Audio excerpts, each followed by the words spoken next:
Like, man, these people are obviously trying to destroy Dr. Cosby's rich legacy. Even 34 allegations into it, I was still like, man,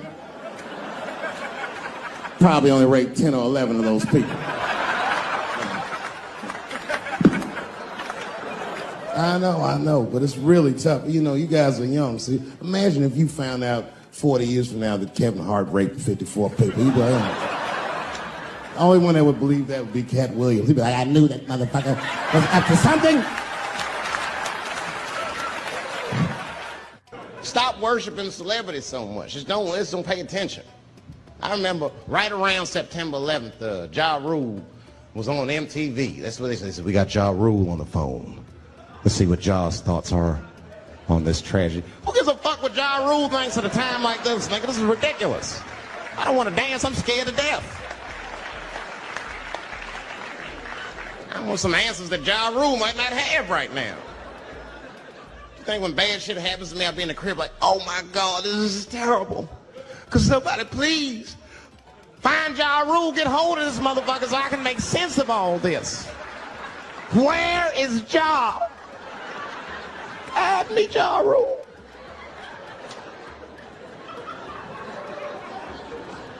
I don't even know why people listen to me. I'll say anything, nigga. I've done commercials for Coke and Pepsi. I don't give a fuck what comes out of my mouth. I just say what it takes. Whatever it takes, that's what I'm saying. If you want to know the truth, can't even taste the difference. Surprise! All I know was Pepsi paid me most recently, so tastes better. It's pretty much how the game goes. I'm just being real, man. There's too much goo-gagging over celebrities. People don't know what's fake and what's real anymore. That's why Bill Cosby got in trouble. Look what happened to Bill Cosby. Bill Cosby said some real shit, and the whole world freaked out on him. For what? For having an opinion? Just because he was selling pudding pops for the last 40 years, people forget that he's a nigga from Philly in the projects, and he might say some real shit from time to time.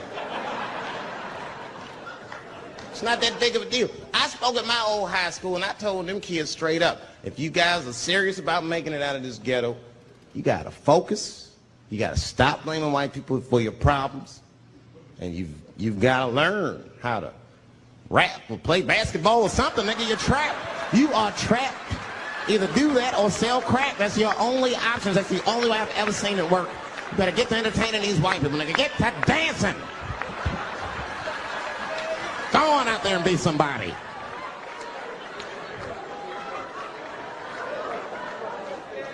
I just hope they listened.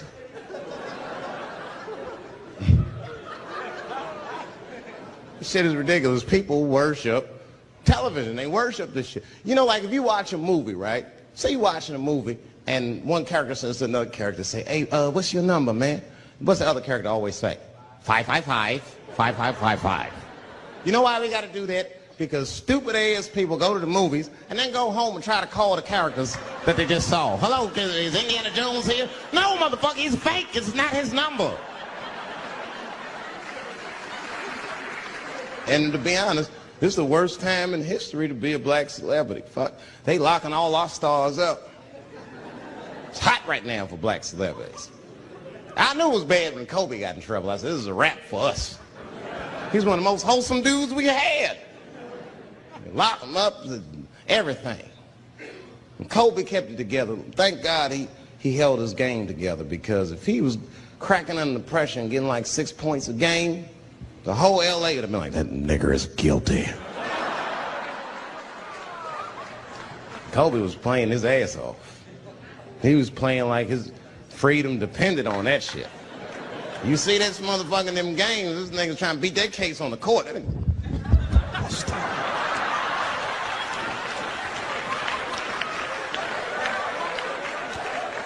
Like the judge threw him the ball, like, play for your freedom.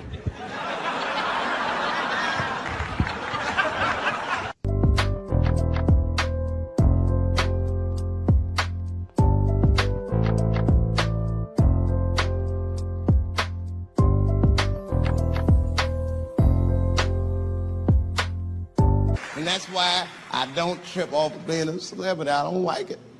I don't trust it. Just 1 minute they all love you, the next thing you know, you're in front of that courthouse dancing on top of a car just trying to figure out what the fuck happened to you.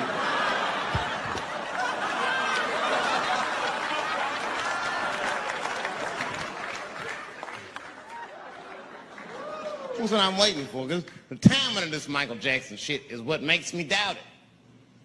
Every time this war is going out of control, or the economy gets bad, or something is wrong with the world at large, it's always these moments in history that Michael Jackson will coincidentally jerk off a kid. This is getting a little ridiculous.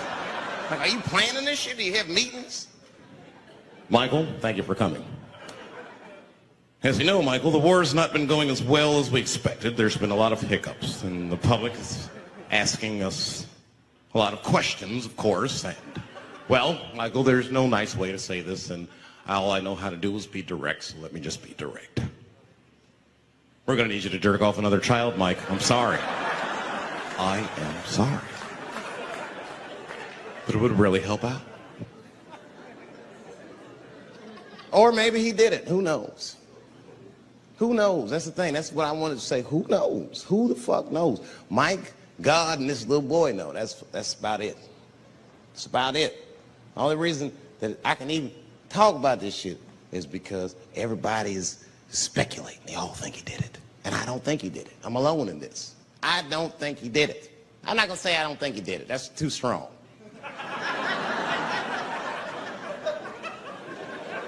Let me just say I am reserving judgment until all the facts come out. But so far from what I heard, I mean, the kid said he was dying of cancer. He was in Make-A-Wish Foundation. He claims he had 2 weeks to live, and it was his dying wish to meet Michael Jackson. Come on, man, give me a fucking break. This kid is 10 years old. He don't remember Thriller. The fuck you want to meet Michael Jackson for, honestly? I remember Thriller, and I just, like, kind of want to meet this nigga. Like, I wouldn't break an appointment to meet him. I'll put it that way. I'd have to already be free. That's ridiculous. That's like if I'm dying in 2 weeks and go, oh, mama, oh, get me in a room with Chubby Checker. I wouldn't want to meet that motherfucker. My last 2 weeks. Why not Usher or somebody like this? So then the kid claims he goes to Michael's house. This is where it all gets crazy. I don't, like, you know, he does everything you'd expect at Michael's house. They climb trees and rode roller coasters and Ferris wheels. The chef made cookies, pies, and cakes. They was petting the monkey and the giraffe. Sang songs, kid shit. And in the middle of all this childlike activity, for some reason, Mike pulled out some wine and some pills and sucked his kid's dick. Folks, it hurts me to say it. And the kid had the nerve to call that abuse. Motherfucker, that is a good host. God damn, what else do you want? What else do you want? I'm lucky to get a glass of grape drink at my friend's house. Let alone a roller coaster ride and my dick sucked. Mike must be confused, like I brought you in my house, I fed you, I sucked your dick, and this is how you repay me, motherfucker. This was your wish, not mine. Thought you were dying in 2 weeks. What happened to that, motherfucker? I've been in court for a year and a half. You get stronger every time I see you.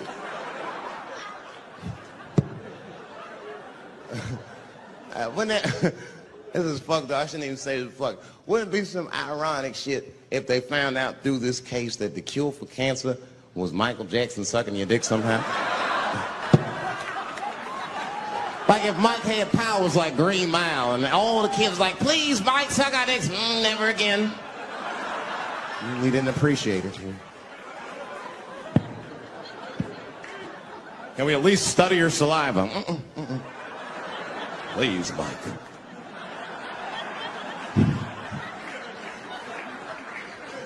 It just doesn't stop, though. It just doesn't stop.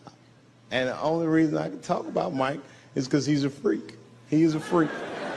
That's why people let you talk about him. Because if I brought up Catholic priest fucking kids, it'd get quiet as shit.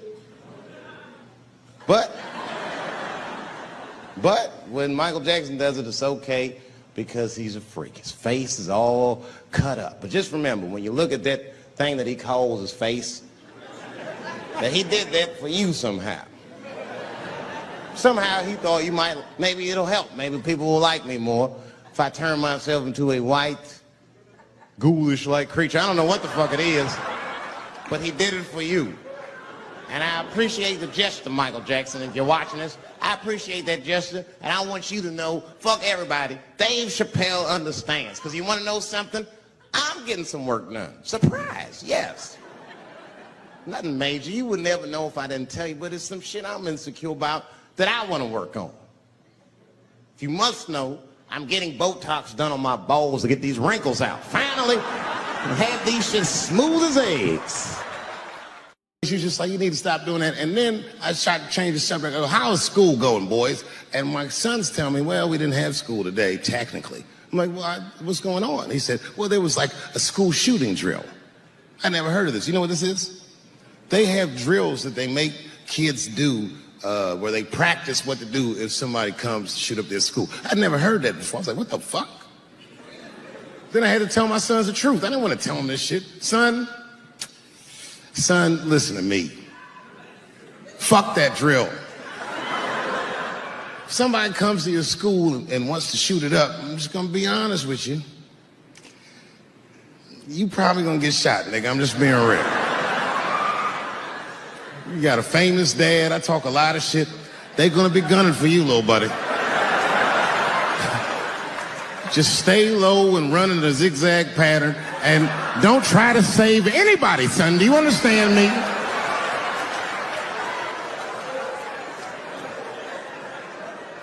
If you're a parent, this shit is terrifying.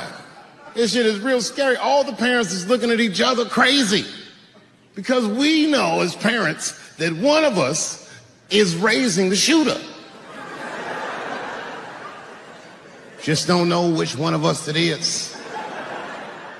All we know for sure is that if you're a white parent, the chances that it's you is exponentially higher than the rest of us.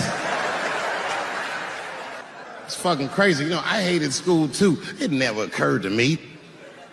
Kill everybody in school? It's fucking crazy. Just do what I did, nigga. Try some things. Have you skipped school, nigga? Skip school. Take a walk and meet some other kids. Fuck school, nigga.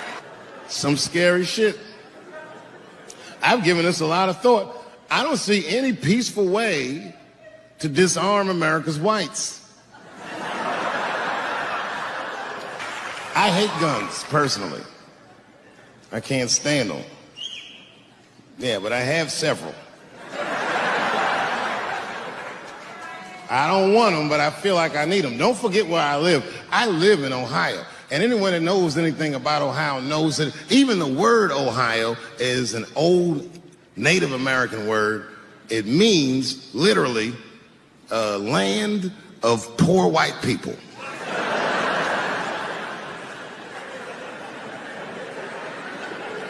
And I don't know what's going on down here, but in my experience, poor white people love, and I mean they fucking love, heroin. They can't seem to get enough of it. I didn't even know what I was looking at first. I was just driving like, why are all these white people so sleepy out here? Do you think? It's really bad. As a matter of fact, I was coming out of a nightclub the other night in Dayton, and I'd parked my car in the alley, and no one was out there. I didn't have no bodyguards or nothing. I was home. I figured everything was fine.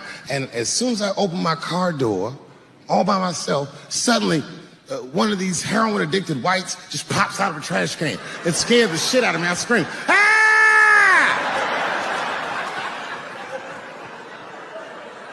And then I realized it was a woman. She was fucked up. She said, hey man, relax, okay?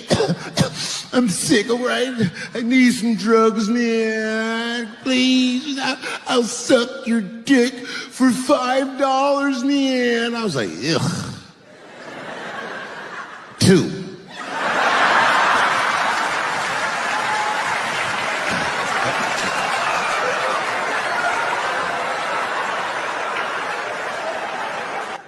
Obviously, I'm joking.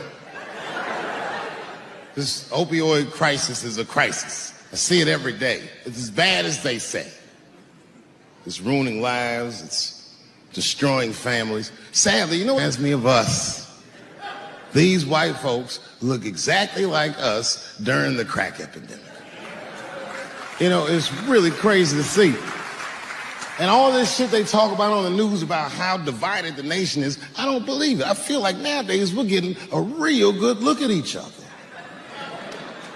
It's wild because I even have insight into how the white community must have felt watching the black community go through the scourge of crack. Because I don't care either. Hang in there, whites. Just say no. What's so hard about that?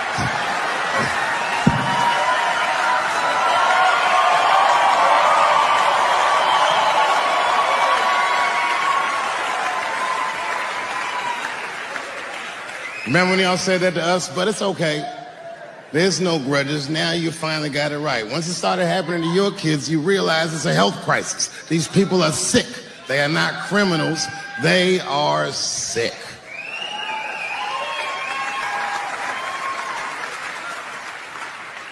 Be that as it may, I'm armed to the teeth. First gun I bought was a 12-gauge shotgun.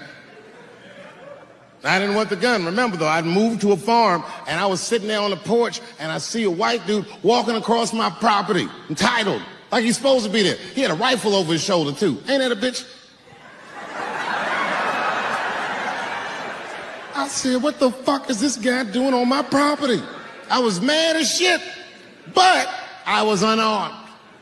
So I ended up just waving to this motherfucker like a bitch. I was just like...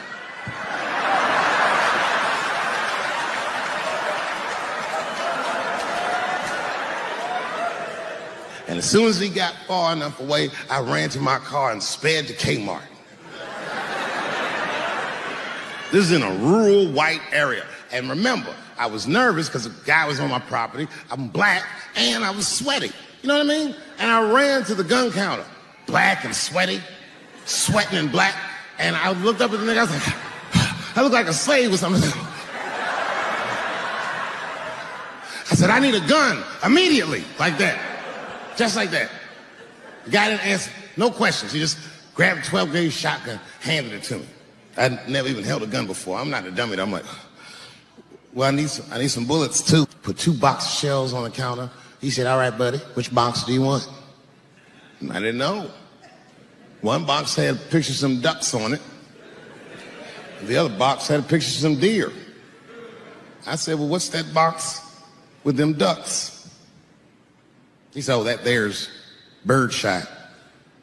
And then he goes just like this, I'm not exaggerating, he goes, that won't kill a man.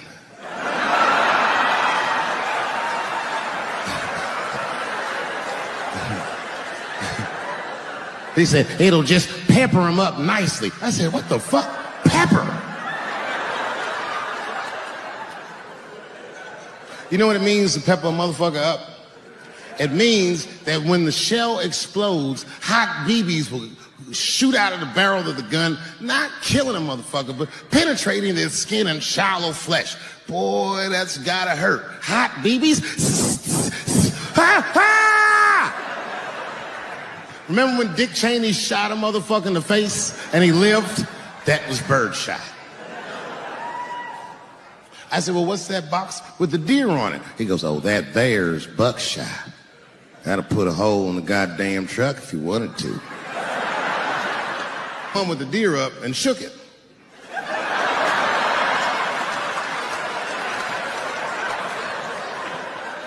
I thought he was trying to trick me. I was like, do you have a box with a picture of a white dude trespassing on it? Because it's exactly the strength I'm looking for. But I didn't know that if you're defending your home with a shotgun, the formula dictates that you're supposed to buy both boxes. This was not a formula that I was familiar with. It goes like this. The 6 shots in a 12-gauge shotgun, so when you load the gun, you load it like this. First shot, bird shot. Next shot, buckshot. Bird shot, and then after that, gun's Jamaican. Buckshot, buckshot, buckshot.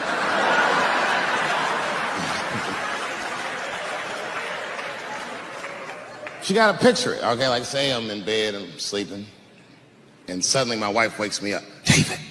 David, wake up. And I'm like, oh, look who's come around. And I pull my dick over the top of my pajamas.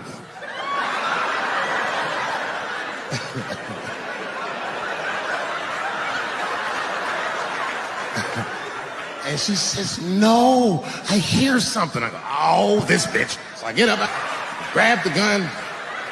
I say, wait here, baby, I'll go check it out. Just lock the door behind me. Oh my God, she's right there in the kitchen is a heroin-addicted white, and he's digging through the change jar by the door. I worked really hard for that change. I gotta do something. So first, I wrapped the shotgun. Hey, motherfucker, click clack.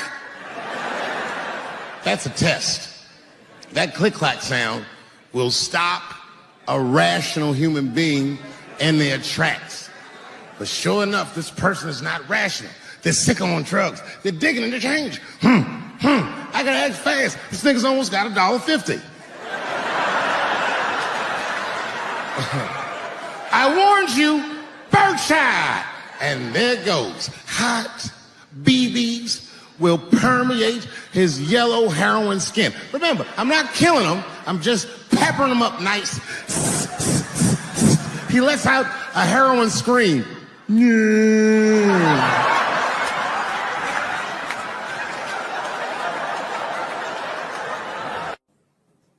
I'll tell you what happened, but I can't say it directly. There's a book to me that encapsulates my entire experience before I left the show. And the book is called Pimp. It's written by a guy named Iceberg Slim. Yeah, bring it up here. This is Matthew. Matthew is from France. He's white. And yet, he has an original copy of this book written by a black American who was a pimp in the 40s. Iceberg Slim, his real name was Robert Beck. He got the name Iceberg because he was in a bar in Chicago and there was a shootout in the bar and a bullet went through this nigga's hat and he still finished his drink. Pimps love shit like that. They say, man, you ice cold. And he said, I like that. And it stuck. This book is so heavy in the front. It has a glossary of pimp terms because the ideas are so foreign to the American ears. For instance, do you know what the phrase mileage on a hoe means?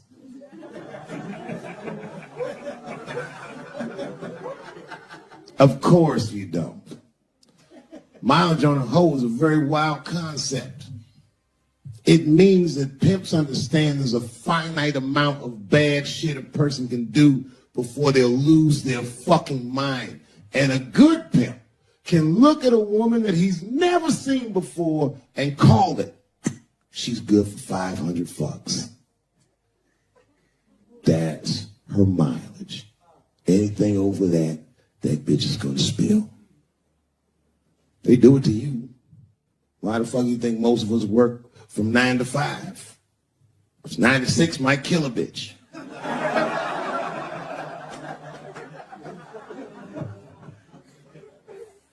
Iceberg Slim was the one that broke down what a bottom bitch was. Does anyone know what a bottom bitch is? Anyone?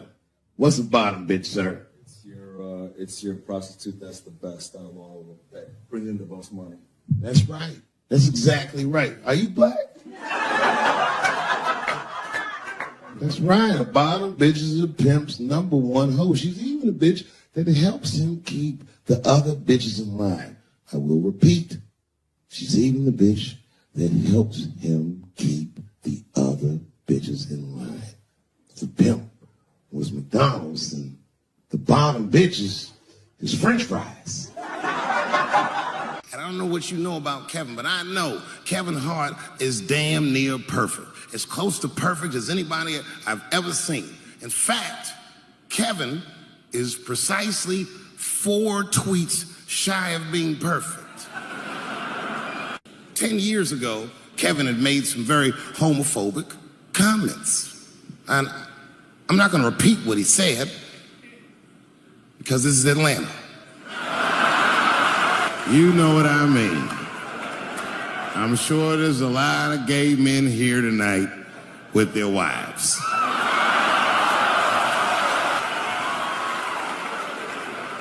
Far be it from me to offend anybody.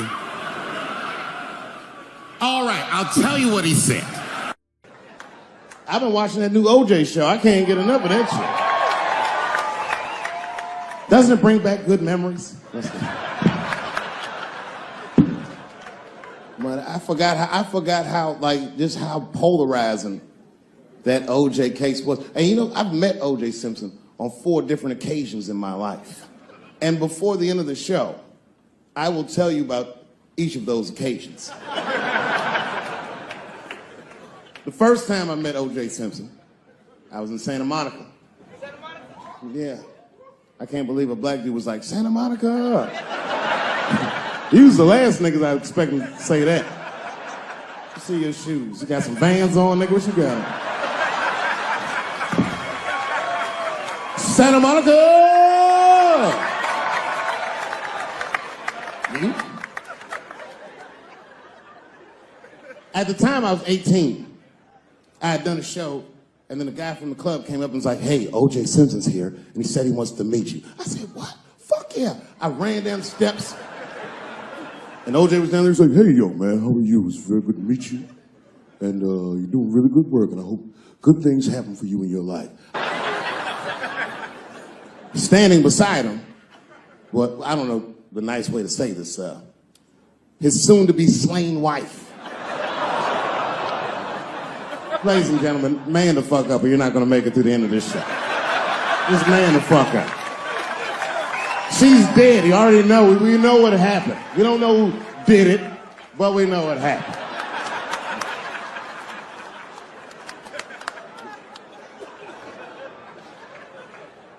I should tell you that woman was very nice to me. She actually embraced me. She said, I think you're adorable. And she hugged me. She goes, good luck to you. And she held me for a long time. And I whispered in her ear, bitch, are you trying to get us both killed?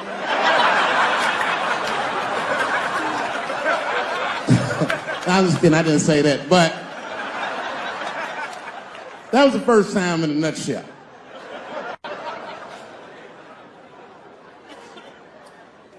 It's good to see so many different people here from so many different ethnicities. Very diverse crowd. Looks like you thought Bernie Sanders was gonna come out in this motherfucker, but surprise, it's me.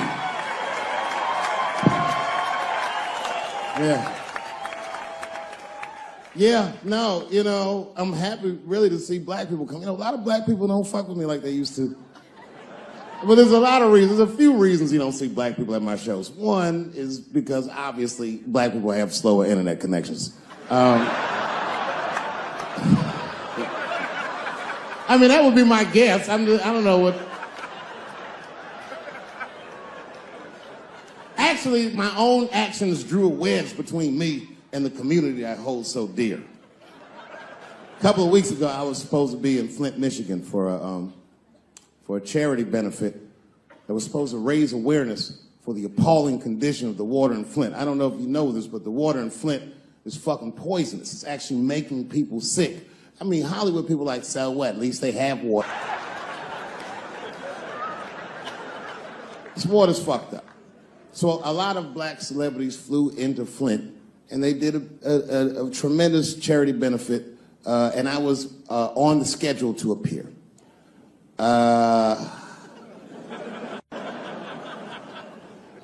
So the reason a lot of people haven't heard about this benefit, it was the same day as the Oscars.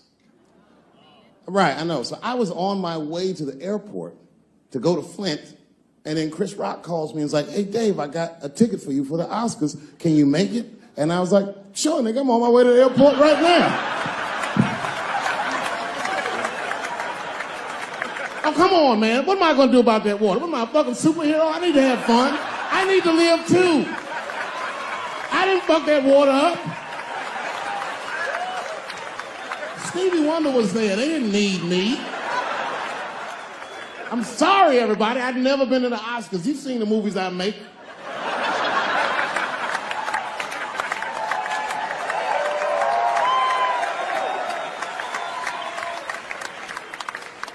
I was excited as fuck. I knew I was going to get in some trouble because when I was walking in the red carpet, the black press came after me.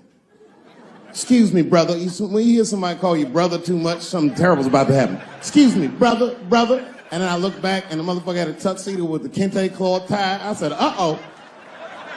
He said, I just want to ask you a couple questions. I said, what publication are you with? Bongo. What the fuck? Who the fuck reads this? He said, listen, brother, I just want to ask you a quick question. You understand that this year, this is a boycott for the Oscars, so I'm just wondering what made you, of all people, cross the motherfucking picket line and be here tonight. I said, boycott? Nigga, I haven't been working in 10 years. What do you mean, boycott? I've been on strike. Y'all niggas didn't stop working. I had to watch fucking Key and Peele do my show every night.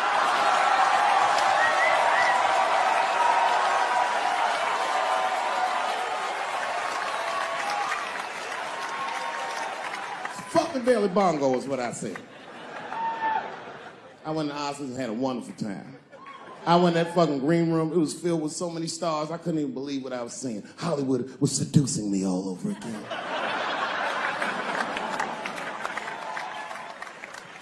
I was sitting back there, I'm smoking, drinking with the stars.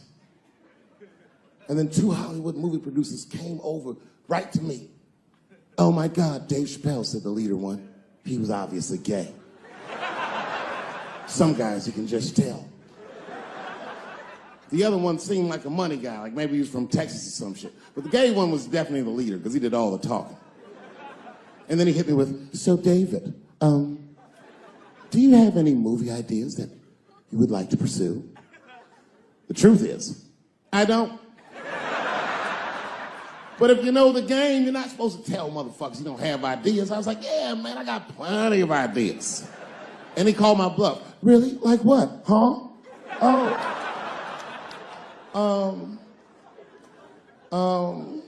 And then I just started making up shit that I thought maybe he'd like to see. I said, I have a superhero idea. He goes, really? I go, yeah, he's a gay superhero. He was like, really? What's it called? Huh? Oh, it's called Same Hero, New Boots. It's about a gay sous chef in San Francisco. When he's taken out the trash and is blessed with powers beyond his wildest dreams. Supersonic, gay kind of powers. And he starts saving everybody in San Francisco. But at first, he only saves gay people. Later, he saves everybody, and the whole city just falls in love with him. The only problem is, no one remembers him when he saves them. Well, I don't understand. Why wouldn't they remember him? I said, because, dummy, he's gay. He keeps changing his outfit. People come up, thanks for saving, mister. What's your name anyway? And he's like, same hero, new boots, and that motherfucker flies away.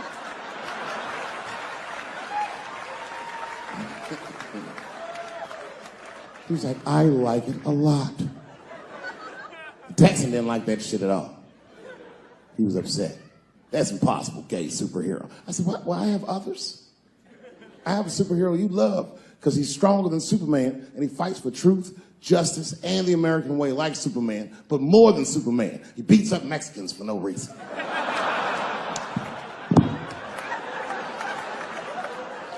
The Texan's like, you got my attention.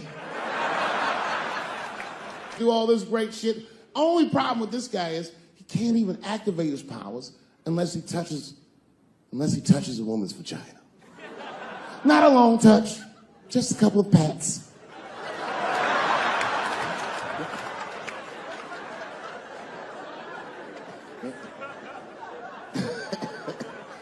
He said, well, what's the problem with that? I said, well, the problem, sir, is that our hero is not, he's not a handsome man. And he's often short on cash. So whenever trouble breaks out, he has to run around the city and convince women to let him pat their vaginas. Please, miss, that building's on fire. Can I pat your vagina quickly?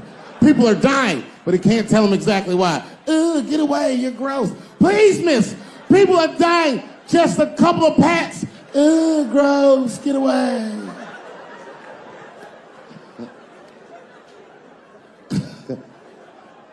So he rapes them. I know. That's the dilemma for the audience. Because he rapes, but he saves a lot of lives. And he saves way more than he rapes, and he only rapes, but he does rape. I didn't realize it, but the whole green room was looking at us. All the celebrities were disgusted. That guy from Texas was like, here's my card. Call me on Monday. That worked out. Sugar, water, purple. That's the ingredient. Sugar, water, and of course, purple. It's too fucking much. I got a lot of things to talk about tonight. First of all, I've stopped smoking weed. With black people, you didn't let me finish, motherfuckers. God damn. I'm sorry, black people, to break the news so publicly, but I can't smoke with you anymore. Every time I smoke weed with my black friends, all you talk about is your trials and tribulations. I'm sick of that shit. I got my own problems. That's a waste of weed. I'm smoking weed to run away from my problems, not take on yours. From now on, I smoke weed exclusively with white people. Calm down, motherfuckers. You win by default. You got good weed conversation. All white people talk about when they get high is other times that they got high. I can listen to that shit all night. Dude, remember at Frank's last week? It's fucking smashed, man.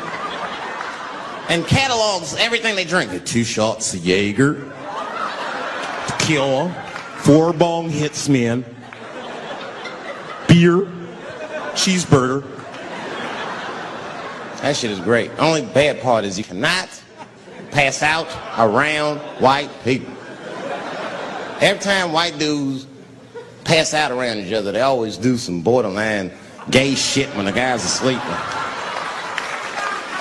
Frank fell asleep, so he like stuck a carrot in his ass and put shaving cream on his balls. Like, why, motherfucker? Why would you do that to a friend of yours? He trusted you enough to sleep around you. You gonna put a carrot in his ass? Is that nice? I tell you right now, if I put a carrot in a black dude's ass, a nigga will kill you when he wakes up for some shit like that. That is an automatic death sentence on the street. It's a rap for you. I'm gonna kill that motherfucker. I thought y'all was friends, baby. What happened? I fell asleep at his house, right? We was drinking, and I fell asleep at his house, and while I was sleeping, right? I'm just gonna kill that motherfucker, all right? That's all you need to know. And fuck carrots.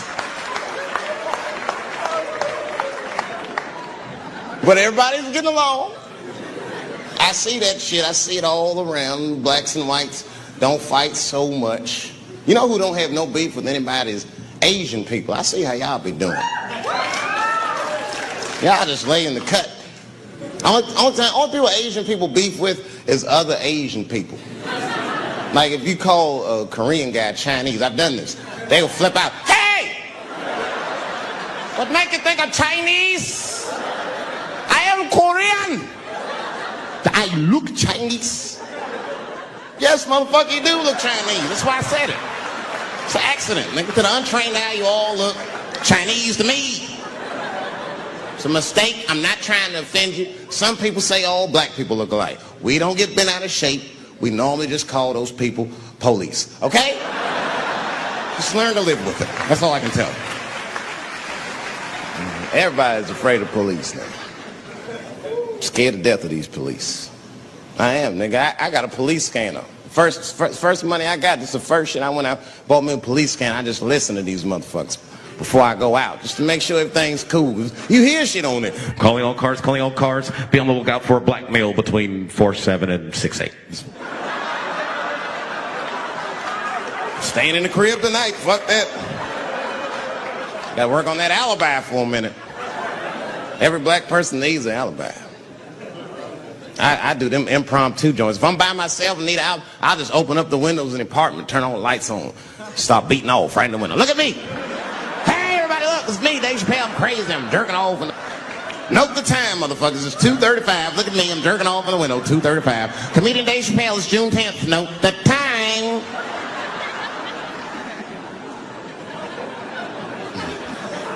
That shit could save my life. Officer David Chappelle couldn't have done that. I saw him in his window masturbating from 2:35 to 2:37. I'm certain of it. He was standing on a clock and holding a calendar and today's paper. Fuck, I need an alibi. I can't be no celebrity. This shit is just the worst. I'm seeing it. I see why stars are crazy, man. These motherfuckers. I went to Disney World with my kids, which is a big deal for me. I don't get to see my kids so much. I do Chappelle's show 20 hours a day. Sleep for like half an hour, raise my kids for 10, 20 minutes, and then I go back to work. Now, this particular day, I got to hook up with the kids. We went to Disney World. Everybody at the park. Fucking everybody. Hey! I'm Rick James, bitch! Hey, I'm Rick James, bitch! It's like, hey, man, hey. You mind not calling me a bitch in front of my kids? Time out, motherfucker. We take a day off. Even Mickey Mouse did it. I said, this is the most unprofessional shit I have ever seen in my life. Rick James, bitch. Oh, I was fed up. I caught that motherfucker with an uppercut. Pop! Knocked his head clean off. Everybody was screaming. Oh my God, oh my God. Mickey Mouse is Mexican.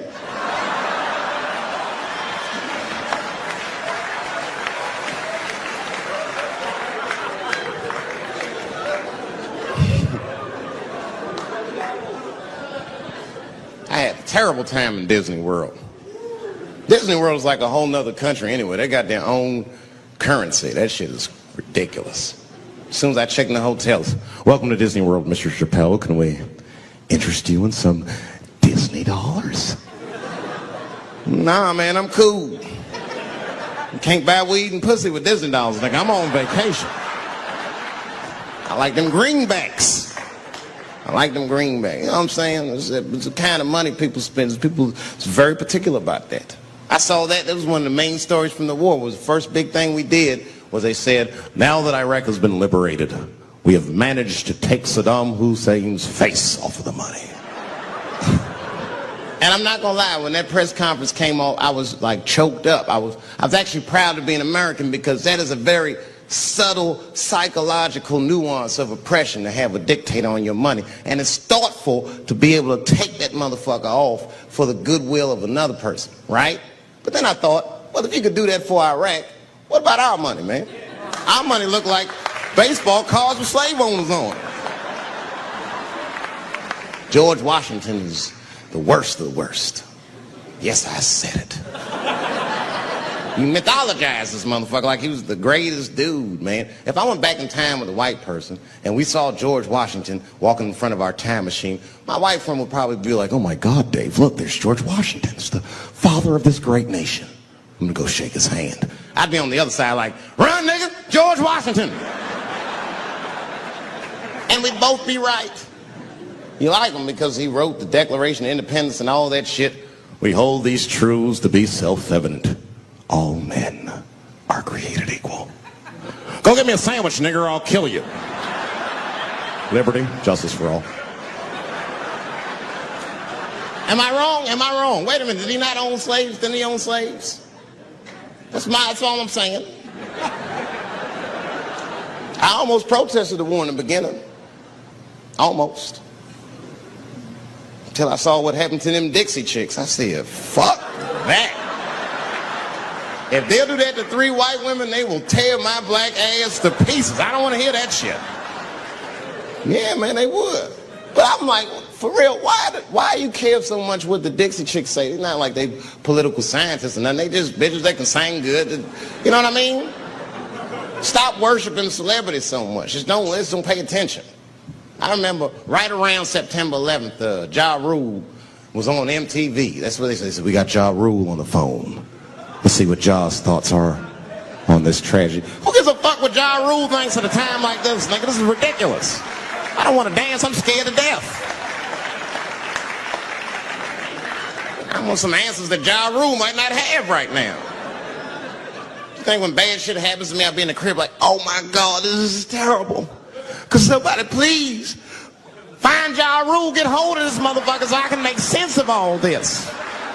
Where is Ja? I need Ja Rule.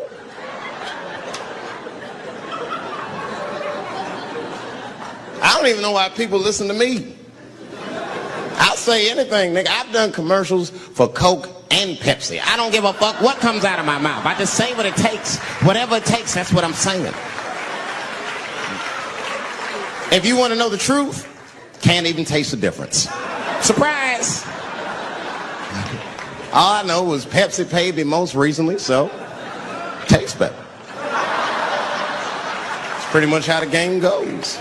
I'm just being real, man. There's too much goo-gagging over celebrities. People don't know what's fake and what's real anymore. That's why Bill Cosby got in trouble. Look what happened to Bill Cosby. Bill Cosby said some real shit, and the whole world freaked out on him. For what? For having an opinion? Just because he was selling pudding pops for the last 40 years, people forget that he's a nigga from Philly in the projects, and he might say some real shit from time to time. It's not that big of a deal. I spoke at my old high school, and I told them kids straight up, if you guys are serious about making it out of this ghetto, you gotta focus, you gotta stop blaming white people for your problems, and you've gotta learn how to rap or play basketball or something, nigga. You're trapped. You are trapped. Either do that or sell crack. That's your only options. That's the only way I've ever seen it work. You better get to entertaining these white people, nigga. Get to dancing. Go on out there and be somebody.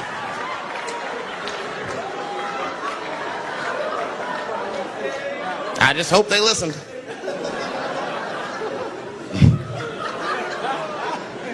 This shit is ridiculous. People worship television. They worship this shit. You know, like if you watch a movie, right? Say you're watching a movie and one character says to another character, say, hey, what's your number, man? What's the other character always say? 555, 5555. You know why we got to do that? Because stupid ass people go to the movies and then go home and try to call the characters that they just saw. Hello, is Indiana Jones here? No, motherfucker, he's fake. It's not his number. And to be honest, this is the worst time in history to be a black celebrity. Fuck, they locking all our stars up. It's hot right now for black celebrities. I knew it was bad when Kobe got in trouble. I said, this is a wrap for us. He's one of the most wholesome dudes we had. They locked him up, everything. And Kobe kept it together. Thank God he held his game together, because if he was cracking under pressure and getting like 6 points a game, the whole LA would have been like, that nigger is guilty. Kobe was playing his ass off. He was playing like his freedom depended on that shit. You see this motherfucker in them games, this nigga's trying to beat that case on the court. That nigga,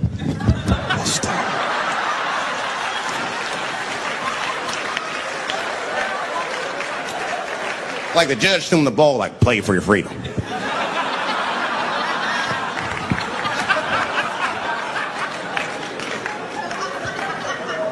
If I could talk to Kobe, I'd be like, just relax, you'll be fine, man. Because the public is still giving Kobe the benefit of the doubt. He's one of the few black celebrities that get that.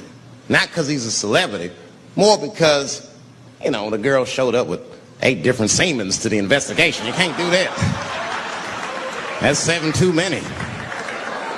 That's a lot of semen, man. This bitch got Noah's Ark in her panties. Like, what, you trying to recreate humanity or something? She's a collector. She got every unsolved mystery. The answer might be in this girl's paint. That's the first place I look. OJ's other glove is in there. Bigfoot's footprint. 3 CSI reruns is in that motherfucker. We got the most diabolical draws ever. Fuck being a celebrity. This is not the time to be a black star. They locking all our stars up. Black celebrities, this is a witch hunt for us, man. God damn it. It's all OJ's fault. Ever since OJ got away, white people have just been locking up our stars one by one. It's true. And it's not even OJ's fault. It's our fault. We celebrated too openly when OJ got acquitted. We should have been quiet about that shit. As soon as it's not guilty, niggas just damn. Oh, in your face, nigga, in your face. It hurts, don't it? It hurts. Burns, doesn't it, nigga? Ooh, that justice system burns, doesn't it? Welcome to my world, motherfucker, all that shit. White people wanted OJ's ass bad. City of LA spent over $12 million just trying that motherfucker. And the look on white people's face when he was acquitted, priceless. Priceless.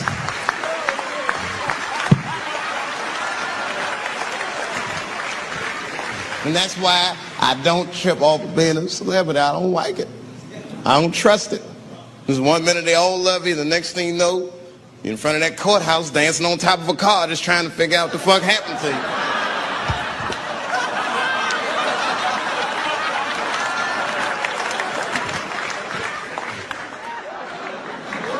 That's what I'm waiting for, because the timing of this Michael Jackson shit is what makes me doubt it. Every time this war is going out of control, or the economy gets bad, or something is wrong with the world at large, it's always these moments in history that Michael Jackson will coincidentally jerk off a kid. This is getting a little ridiculous. Like, are you planning this shit? Do you have meetings? Michael, thank you for coming.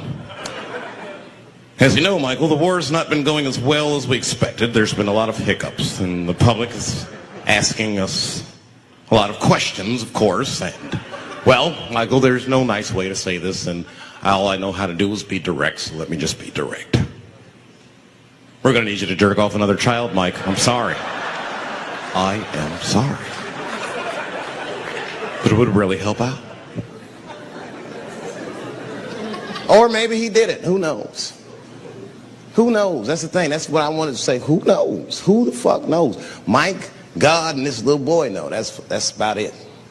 That's about it. The only reason that I can even talk about this shit is because everybody is speculating. They all think he did it. And I don't think he did it. I'm alone in this. I don't think he did it. I'm not going to say I don't think he did it. That's too strong.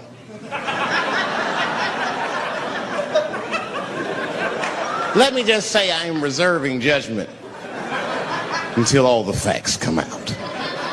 But so far from what I heard, I mean, the kid said he was dying of cancer. He was in Make-A-Wish Foundation. He claims he had 2 weeks to live, and it was his dying wish to meet Michael Jackson.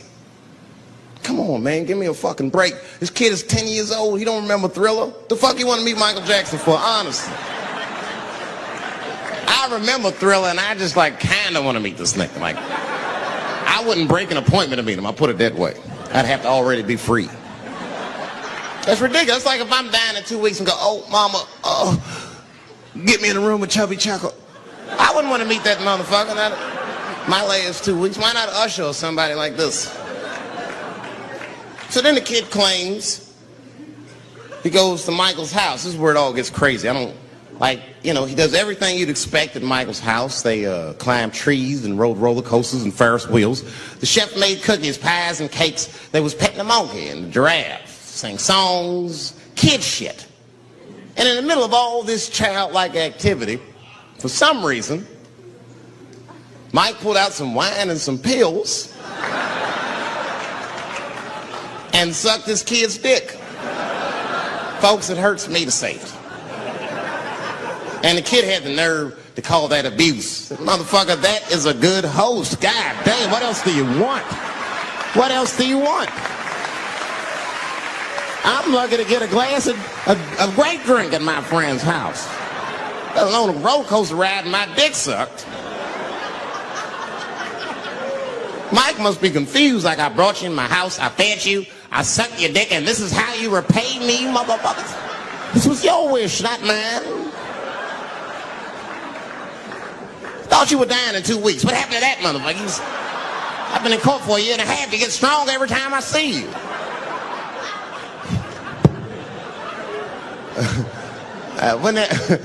This is fucked up. I shouldn't even say this fuck. Wouldn't it be some ironic shit if they found out through this case that the cure for cancer was Michael Jackson sucking your dick somehow? Like if Mike had powers like Green Mile and all the kids like, please, Mike, suck our dicks. Never again. He didn't appreciate it.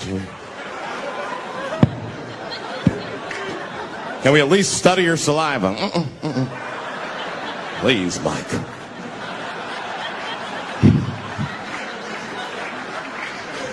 It just doesn't stop, though. It just doesn't stop. And the only reason I can talk about Mike is because he's a freak. He's a freak. That's why people let you talk about him. Because if I brought up Catholic priest fucking kids, it'd get quiet as shit. But when Michael Jackson does it, it's okay because he's a freak. His face is all cut up. But just remember, when you look at that thing that he calls his face, that he did that for you somehow. Somehow he thought you might, maybe it'll help. Maybe people will like me more if I turn myself into a white, ghoulish-like creature. I don't know what the fuck it is, but he did it for you. And I appreciate the gesture, Michael Jackson. If you're watching this, I appreciate that gesture. And I want you to know, fuck everybody, Dave Chappelle understands. Because you want to know something? I'm getting some work done. Surprise, yes. Nothing major. You would never know if I didn't tell you, but it's some shit I'm insecure about that I want to work on. If you must know, I'm getting Botox done on my balls to get these wrinkles out. Finally, I have these shit smooth as eggs. No, I can't wait. I cannot wait. And I'm not stopping there. That's just phase 1, baby. I'll be like Bob Vila, these old balls. I'm fixing them up. I'm plucking all the hair out. I gotta make room. I know this. I gotta make room. I'm gonna tattoo a gangster ass face on them. Mean expressions like this. And then I'll grow the hair back on the bottom so they got beards like me. And then I'm hitting that beach and looking for ball suckers. I'm gonna wear some high shorts just like this. And walk up to women with a confidence I've never had before. Pardon me, miss. I don't mean to be rude. But do you suck balls? Excuse me? Miss, relax. You didn't even let me finish. Do you suck these balls? Oh my God, those balls are as smooth as eggs. Yes, I'll suck them. I've played this scenario out in my mind a million times, lady. That's how it always ends. Yes, I'll suck those balls. All our stars, man. R. Kelly pissed on his victim. I know, it was rough. But I mean, again, I can't even judge R. Kelly. First of all, we don't know if these allegations are true, and not even if they are true. If you want to know how I feel about it honestly, if a man cannot pee on his fans, I don't want to be in show business anymore because, well, that's why I got in the game, baby. I got dreams too.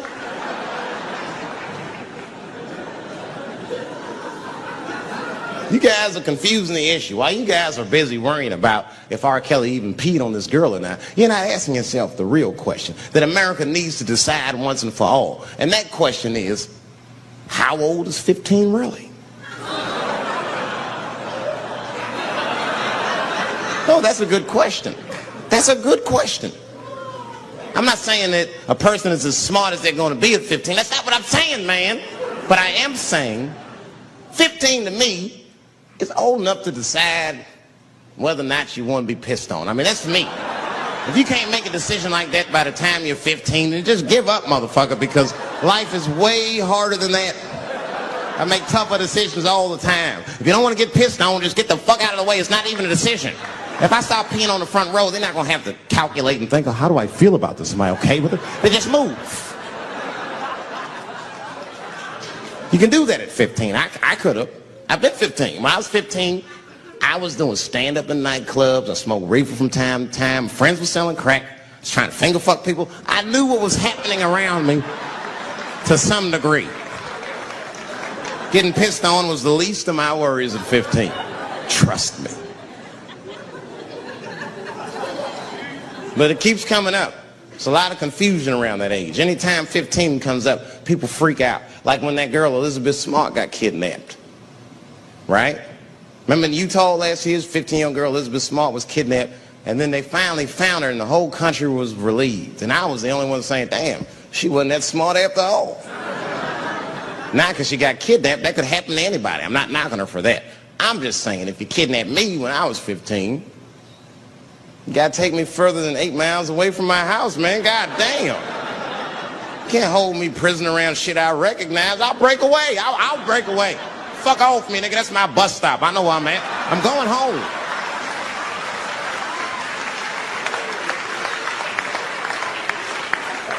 She was missing for 6 months, 8 miles away from my house. That's 2 exits, man. That's nothing. And while she was missing, during this half a year that this girl is missing, there's a 7-year-old black girl gets kidnapped in Philadelphia. Nobody knows her name. They might have talked about it 2 or 3 times on the news, but she should have been the top story. Because she chewed through the ropes and had both of these motherfuckers in jail in 45 minutes flat. 7 years old. I'm not making this up. These 2 crackheads kidnapped her and took her back to the crack house and tied her up. And then they left her. These are crackheads. They got to make moves. Crack, smoke, chocolate to eat. These motherfuckers made moves. It was out. But as soon as they left, this little girl got the nib on. She was kidnapped at 4 o'clock and at home watching herself on the news at 5:30. That shit is crazy. That's a news story. That is a news story. Now, meanwhile, in Utah, 15-year-old Elizabeth Smart's captors left her alone too. And they didn't even tie her up because they're hillbillies. They just bounced. Don't try to escape, bitch, or we'll kill you. Be right back. They leave. And she's 15 sitting in the house by herself. How am I going to get out of this? Come on, Elizabeth, think. Think, Elizabeth, how am I going to get out of here? Why don't you just open the fucking door and go outside? Have you thought about that? Do you have a quarter? Do you know your phone number? You're 15, bitch, run. Stop thinking and stop making moves. I know I sound mean, and I know what the people are thinking when I'm saying this. Dave, she is only 15. All right, but that's the discrepancy, because when you talk about a little girl like Elizabeth Smart, then the country feels like 15 is so young and so innocent. On the flip side, here comes 15 again. Now we're talking about a 15-year-old black kid in Florida. This black kid accidentally killed his neighbor when he was practicing wrestling moves that he saw on TV. Now, was he a kid? No. They gave him life. They always try our 15-year-olds as adults. This nigger knew what he was doing. It's a goddamn pile driver. This kid gets on the ropes, there's no stopping him. You'd have to send the Rock to arrest him. And they gave a 15-year-old boy life in jail. If you think that it's okay to give him life in jail, then it should be legal to pee on him. That's all I'm saying. You got to make up your mind across the board how old 15 actually is. That's all I'm saying. So I'm going to tell you right now, if somebody comes in here and puts a gun in my head and says, Chappelle, you got a choice to make. You're either going to jail for a month or we'll let you go, but you got to let R. Kelly pee on you.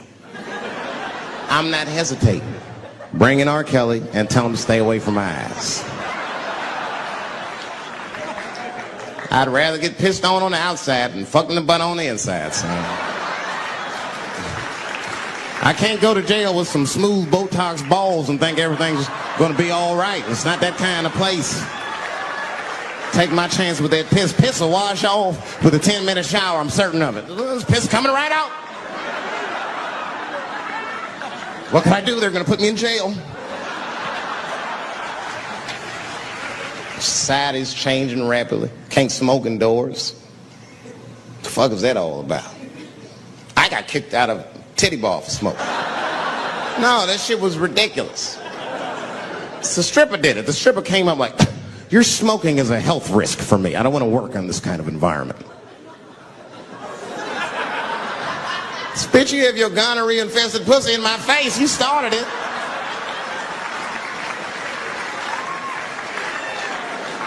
And they threw me out.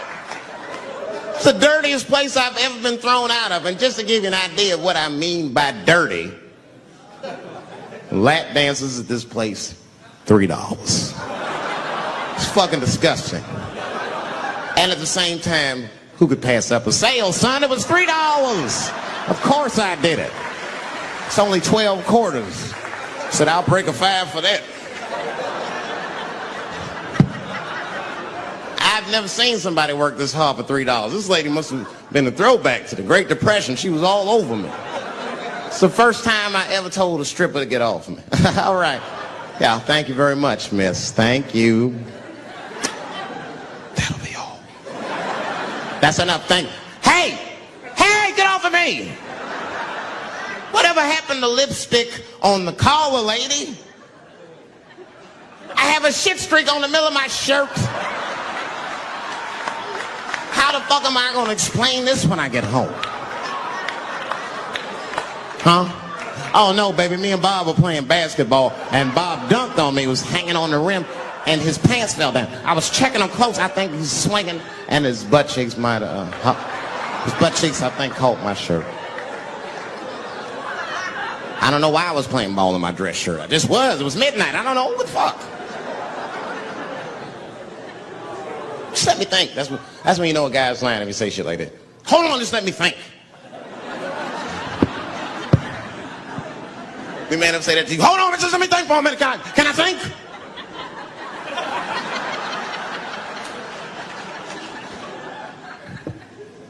But y'all women, man, you guys just made too much progress too fast. Not too much, but you're confused by it. You made so much progress, you even confused. Men and women, we both like, what the fuck just happened? Because women got all this money now, but they still like women. Like, oh, you never take me anywhere anymore. And the dude be thinking, bitch, you got more money than me. You never take me anywhere anymore. And at the same time, you don't treat a man like a man. You don't cook, you don't clean, and you don't do anything a motherfucker says. You tell a motherfucker what to do. I see women doing this to men all the time. Come on!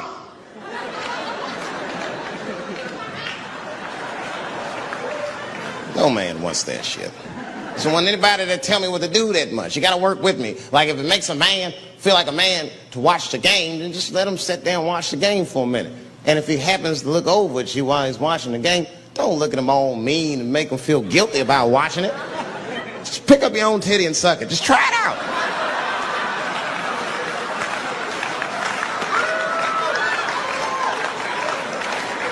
He will instantly remember why he fell in love. Oh, that's right. Forgot my girl sucks her own titties from time to time. I can't walk away from that. It's too hard to find. You see, that took 20 seconds. You still can be as busy as you want. Just suck your own titty and everything's cool. Well, how about this? If you're making love to your man, you're already making love, might as well spice it up, right? How about this? I personally like it. I like it when a girl tells me where to come. Don't like it when a girl tells me when to come. I hate that shit. Don't come yet. Oh, bitch, all these rules.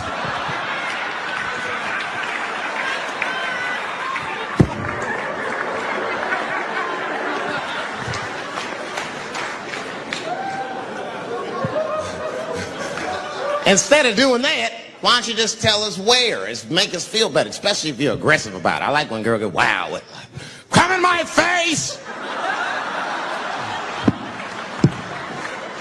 Stick your chin out like a boxer.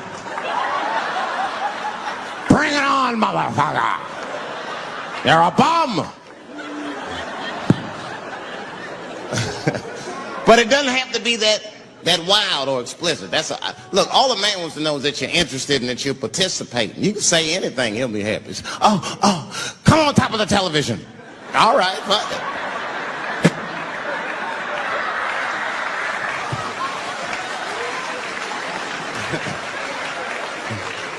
The weirder the place, the better. Oh, come in my fishbowl. Damn, the fishbowl. Oh, shit, they're eating it. Oh.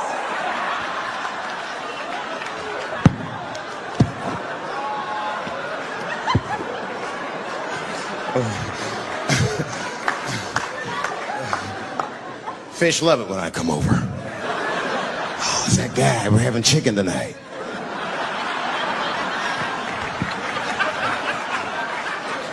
You guys, man, thanks, man. It's been the best year of my career. By far. I appreciate you guys watching me. Because I do it for my kids, really, man. And my kids are off the hook. You think I'm a bad motherfucker. Wait till you see the 2000 model Chappelle. This nigga is off the hook. My sons are bad. My oldest son is 3.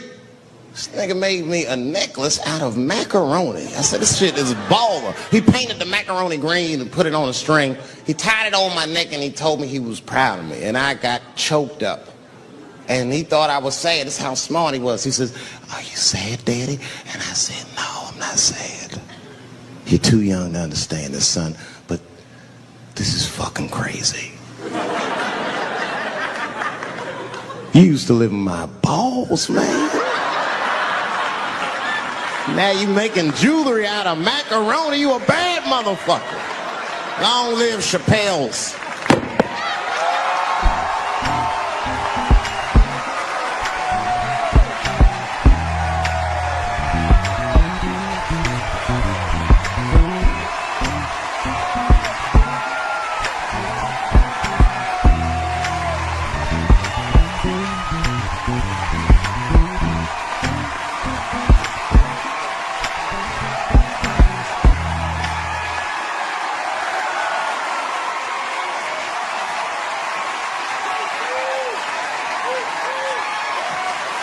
Oh, shit.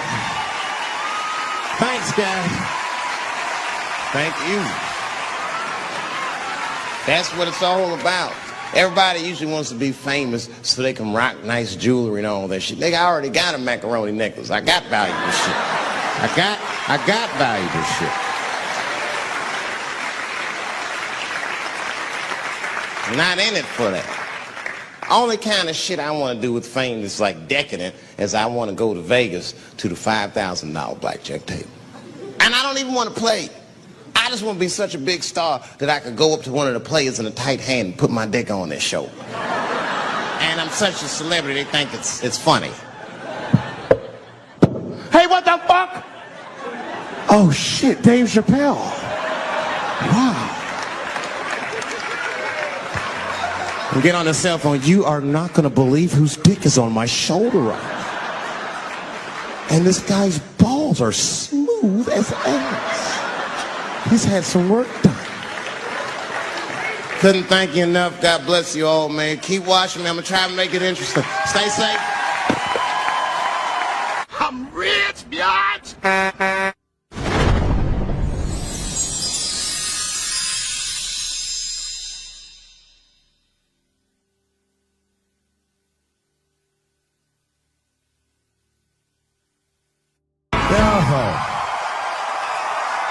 Thank you. Thank you very much.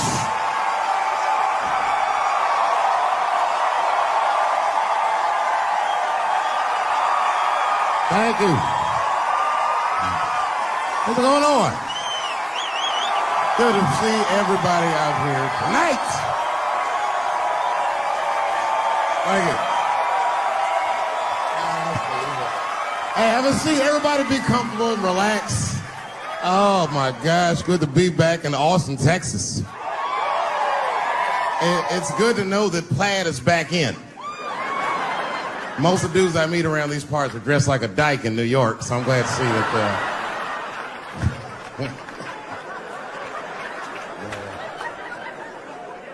Man, fucking Texas, this place is pretty good. Pretty damn good. You know, I was in Santa Fe the other night, and a motherfucker threw a banana peel at me.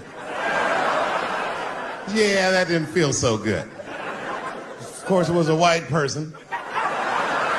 Not to indict the whites, I'm just saying. And then not only did he throw a banana peel at me, but it was premeditated. You could tell. You could tell the peel was too brown, you know what I mean? It was like, You didn't eat that banana recently, motherfucker. You had that shit waiting on me.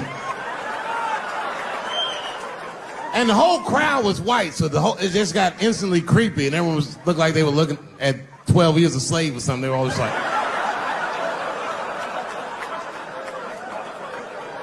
who the fuck does that? And then they arrested the guy, which was... I said, someone's gonna fuck you in the butt in the holding cell. You know that, right? Can't just be throwing banana peels at Dave Chappelle. They're not gonna let you get away with this.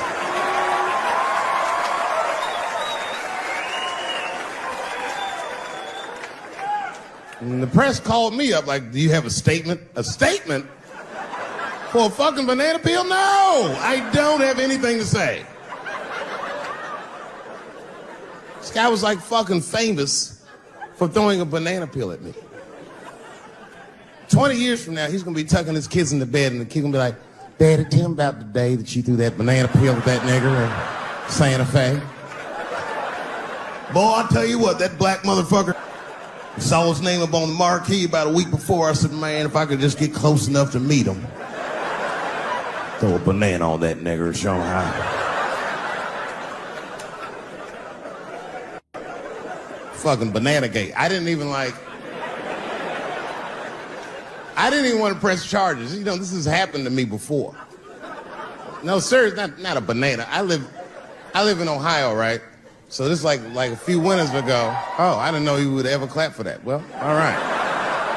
That's the first time that shit's ever happened. Ohio! Anyway, I live amongst the whites. Small town in Ohio. And it was wintertime, and it had snowed recently, so there were huge snowdrifts on the street. I was walking with my sister. Now, my sister was dressed in all Muslim garb, as were her children. And I was dressed as Dave Chappelle. And we were walking and just talking about something, and a car sped around the corner, and the window came down, and somebody threw a snowball and hit me right in my shoulder. I didn't know what was going on. Why was this happening? Because I'm black, because she's Muslim, because I'm Dave Chappelle. I couldn't tell. But again, I knew it was premeditated. Because who the fuck has a snowball in a warm car? Way through, lady, because he went around the corner and got stopped at the red light. He was caught in the traffic. So then I ran out into the street and I just tapped on his window.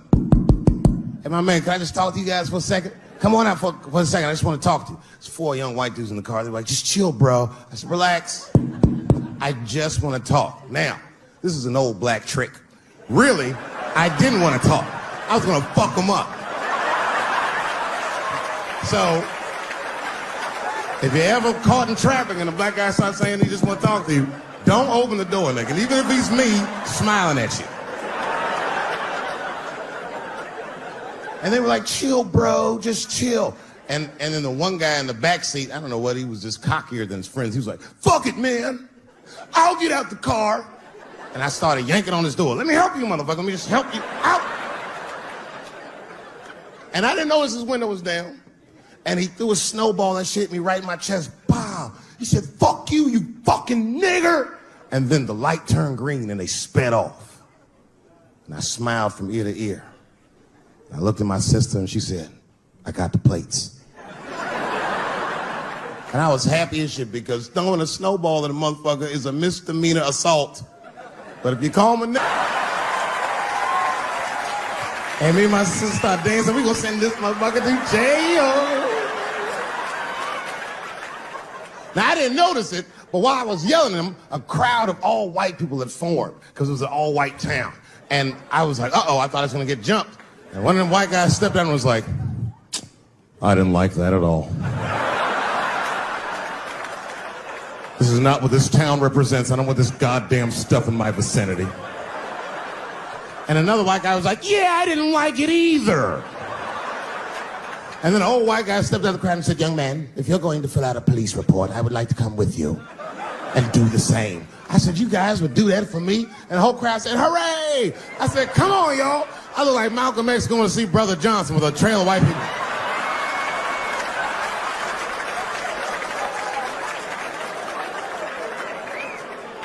Unreal. Hour later, we was all just sitting in the police station, and the police came in. They're like, well, Mr. Chappelle, 16 identical police reports. We ran the tags, 2 young men that had their mother's car. We have all 4 suspects in holding. Their mother is here. It's up to you.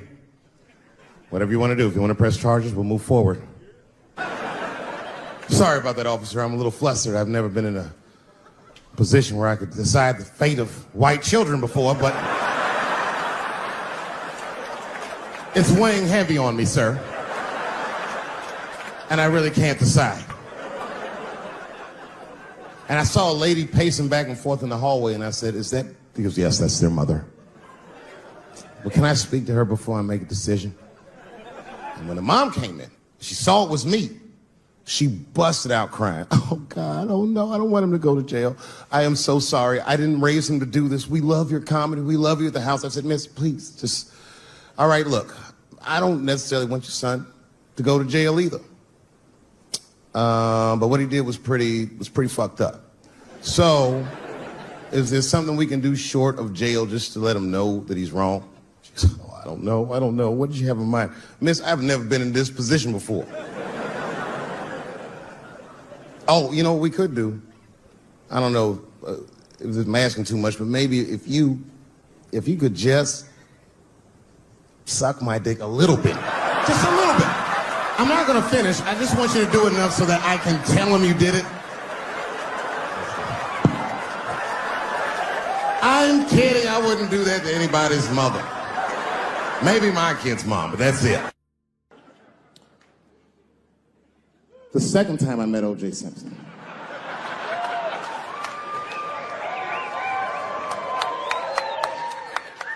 Was right after the trial of the century. There I was, now a young man of probably 23. O.J. Simpson was the most famous or infamous face on planet Earth. I was in a restaurant in Beverly Hills with my agents. I wasn't alone in the restaurant, but I was alone. I was the only black person in the restaurant. And in the 90s, that felt very uncomfortable. Now I tend to enjoy it at this age.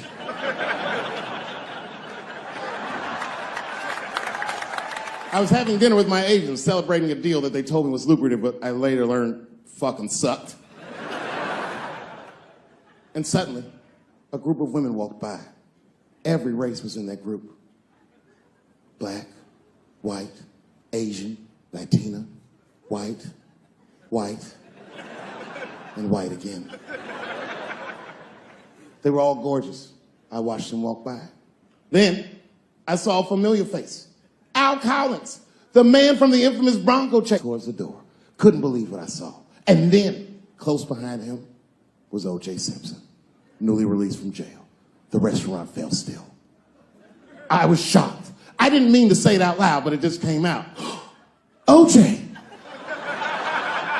He stopped, turned around to see who said it, saw my black face, and correctly assumed it was me.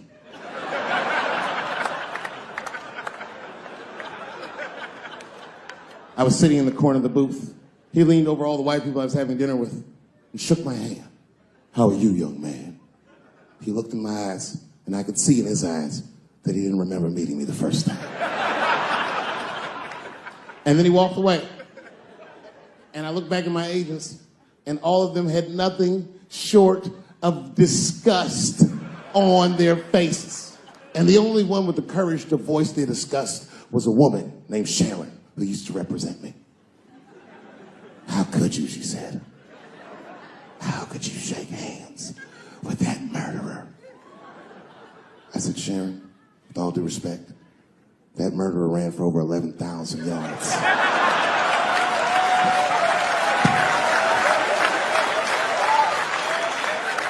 And he didn't fit. Glove didn't fit. Get over yourself.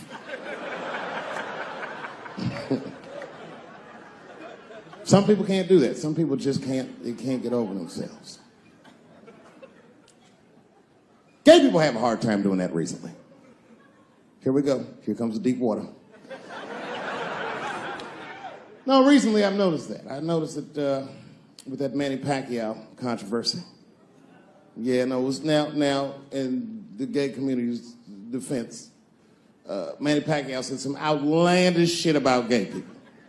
Very, very not nice things that I won't repeat, but there was biblical verses and some analogies to animals.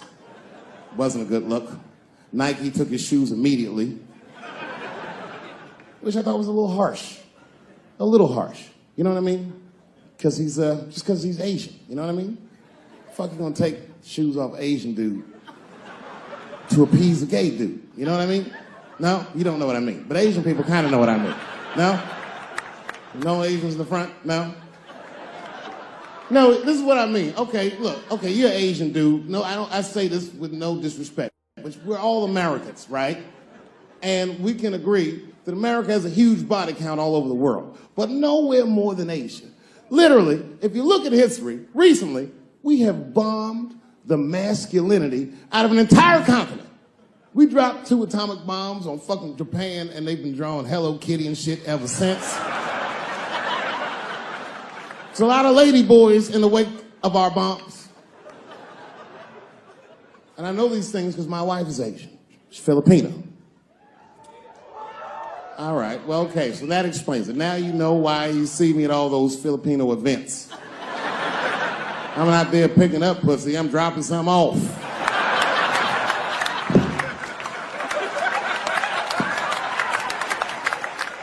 I take my wife to all that shit. I took my wife to see Pacquiao fight Mayweather. We sat ringside, okay? That was a quiet car ride home. That's what that was. But if you know what's popping in the Philippines, you know that they got a whole generation of kids in the Philippines growing up without their mothers. Yes, a lot of women in the Philippines go to the Arabian Peninsula, they come to the United back home, which is still one of the #1 staples in the Philippines economy, money that their expats send back to the Philippines. The men, on the other hand, are left rearing children, twiddling their thumbs, waiting on their wives' checks. These men have been fucking emasculated. And then suddenly, a boxer rises from amongst them and reinstates their manhood with his motherfucking fist. This is not the guy you're supposed to ask, what do you think of homosexuals? He's not your champ. Shit. That's why I don't have a sneaker deal, because if you say something that people don't like, they'll take your fucking shoes off. Road ahead. They've got the longest mental gap to bridge. That's all I'm saying. Because, you know, whenever I see one of them T's on the street, I don't mind them, but I'll be like, man, I miss Bruce. I'm sorry, guys. I'm 42. I remember Bruce Jenner. Before the Kardashians, before all that, this motherfucker was a white American superhero. It was amazing. He was beating Africans at track and field. We'd never seen anything like it. He was on my cereal box growing up. You know how much of that cereal I ate? Nigga, I didn't know he was gonna do that.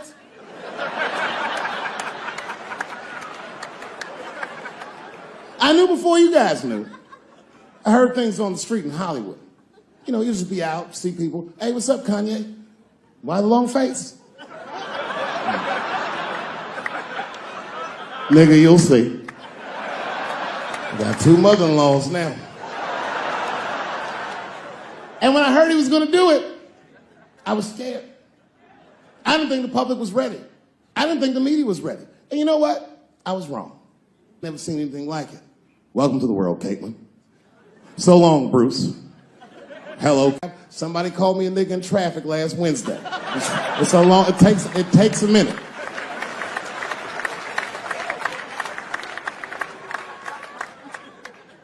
My wife's friend, Stuart, told me that. My wife has a lot of gay friends. Stuart's their leader. She has a lot of gay friends. And I don't like them.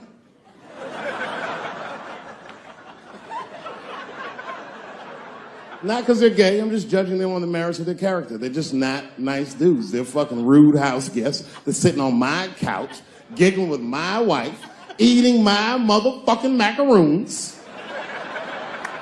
And I come in, they act like the party's over. Hey, Stuart, what's going on? This guy talks to me the way a cat would speak if a cat could talk.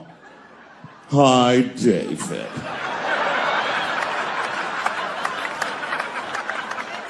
Stuart, what's all the beef, man? What's going... He always wants to have some kind of gay political argument. The last one was about a petition in federal court to take the words husband and wife out of the law. I said, well, why would you want those words out the law? He said, because it discriminates against same-sex couples. I was like, niggas, please save me the semantics. Just trust me, take your chips and get the fuck out of the casino. You're about to decide, talk that over amongst yourselves, and whichever one of you is gayer, that's the wife.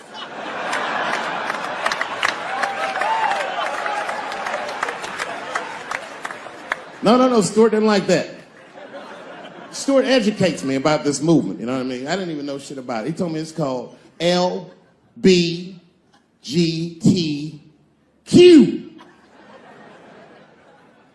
I was like, what the fuck is the Q? Does that even make sense, Q? Turns out Q is like the vowels. That shit is sometimes Y. It's for gay dudes that don't really know they're gay. You know what I mean? Like prison fags are like, well, I'm not gay, nigga. I'm just sucking these dicks to pass the time. I'm not G, I'm Q. Ugh.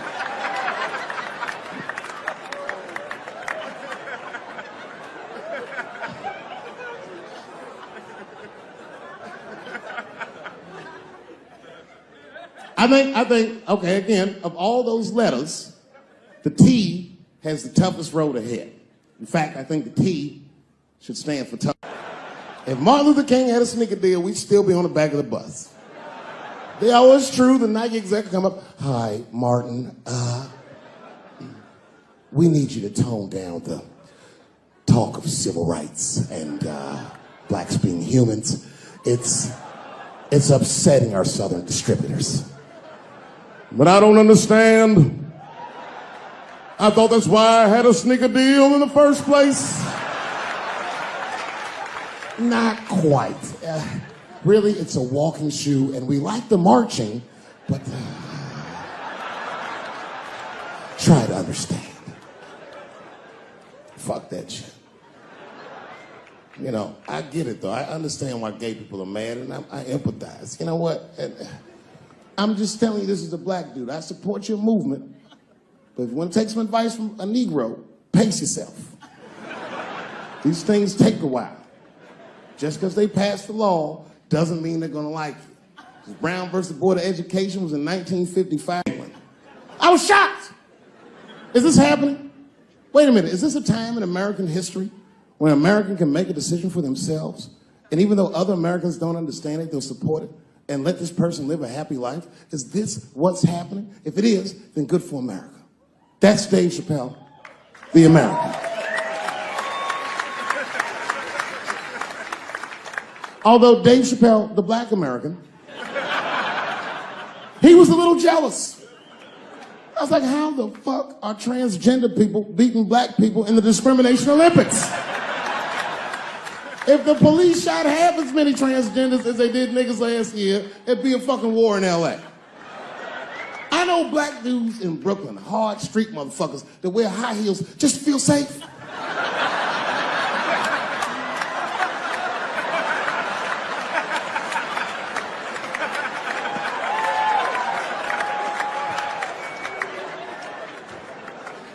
Transgenders are gangsters. I used to do business with a transgender in Hollywood. Man, everybody would be scared of her in the boardroom. She walk in there, newly minted woman, high heels, purse. Yeah.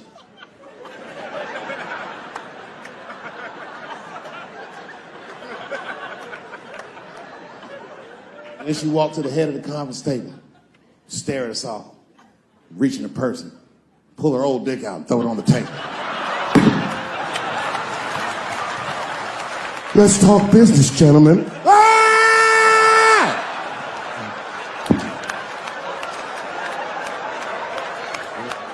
Shit is scary as fuck. If your best friend pitched that to you, you'd be horrified. Yo, nigga, let's go to the hospital and cut our dicks off and make pussies out of them shits. What? Can't we just get matching jackets or tattoos or something? sure that's what you want to do? There's only one way to find out, nigga. Wu-Tang, bow, bow. Let's go to the club and trick niggas into fucking us, yeah. Every cent of that $12,000 ticket doubled. That's fantastic. Well, it's a pleasure to be here at the Illuminati bake sale or wherever this thing is that I'm at. I gotta tell you, I was nervous. Hey, how you doing? You know, it's funny when you see a black person in a room like that, you're like, oh, she owns BET.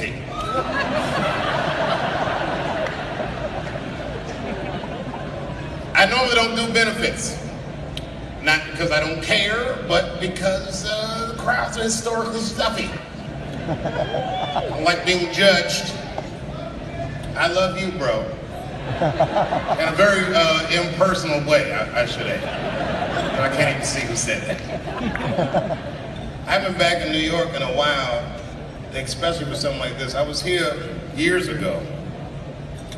And it was one of those times my wife was mad at me because I had said something terrible. These things happen in a marriage. We always say the meanest things to the people we love the most. And it's not that we mean them, it's just that we know that these people love us and they'll let us say these things. And it makes us feel better. So this particular time I was in town for a protest. It was during Occupy Wall Street. I wasn't here for Occupy Wall Street, I was here for a lesser known protest called Occupy Luxury Suite. It was day 6. I was bored, it was late in the afternoon, so I figured maybe I'd call some of my friends in New York and tell them I was in town, have a nice lunch. And I did. I called them up, we had made plans, and then I went outside to catch a cab. And that's when reality set in.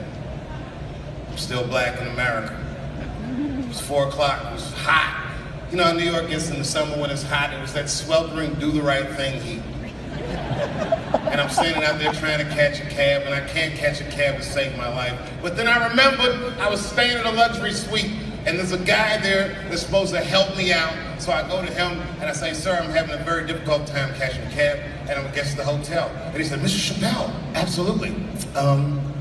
Why don't you wait in the bushes and we'll get a cab for you. And I said, that's a great idea. So I hide in the bushes and I'm waiting for this guy to catch a cab, and it's taking him a long time too. And while I'm waiting, I see a homeless guy. I'm assuming he's homeless. He looked disheveled, and he was digging in the trash, but very deliberately, not an idle sifting. This guy was on a mission. He was digging in the trash real hard, and I was staring at him, not in a judgmental way. I was just looking at him like, damn, this guy's really digging in the trash. And as I said it was as if he heard me. And he looked directly at me while I was hiding in the bushes. And then he started walking directly towards me. And as he got closer, I could see that he recognized me. I could see him put my name together. Oh, not Chris. And as I got closer, on his face I saw hope and desperation. When he got real close, I couldn't take it anymore. It was too intimate. I screamed at him. I jumped out of the bushes. I said, don't come any closer. And he said, I just need some. I said, don't even finish that sentence. Get away from me. You stink. You stink, I said. And he looked at me and I saw fury in his eyes. And then I saw hurt. And then I saw resignation, like he remembered something. And then his eyes just drifted slowly down to his own tattered shoes. And instantly, when I saw that, I felt so much better. Just then my cab came and I jumped in my cab. I went uptown to a restaurant called Italy. It was fantastic. I highly recommend it.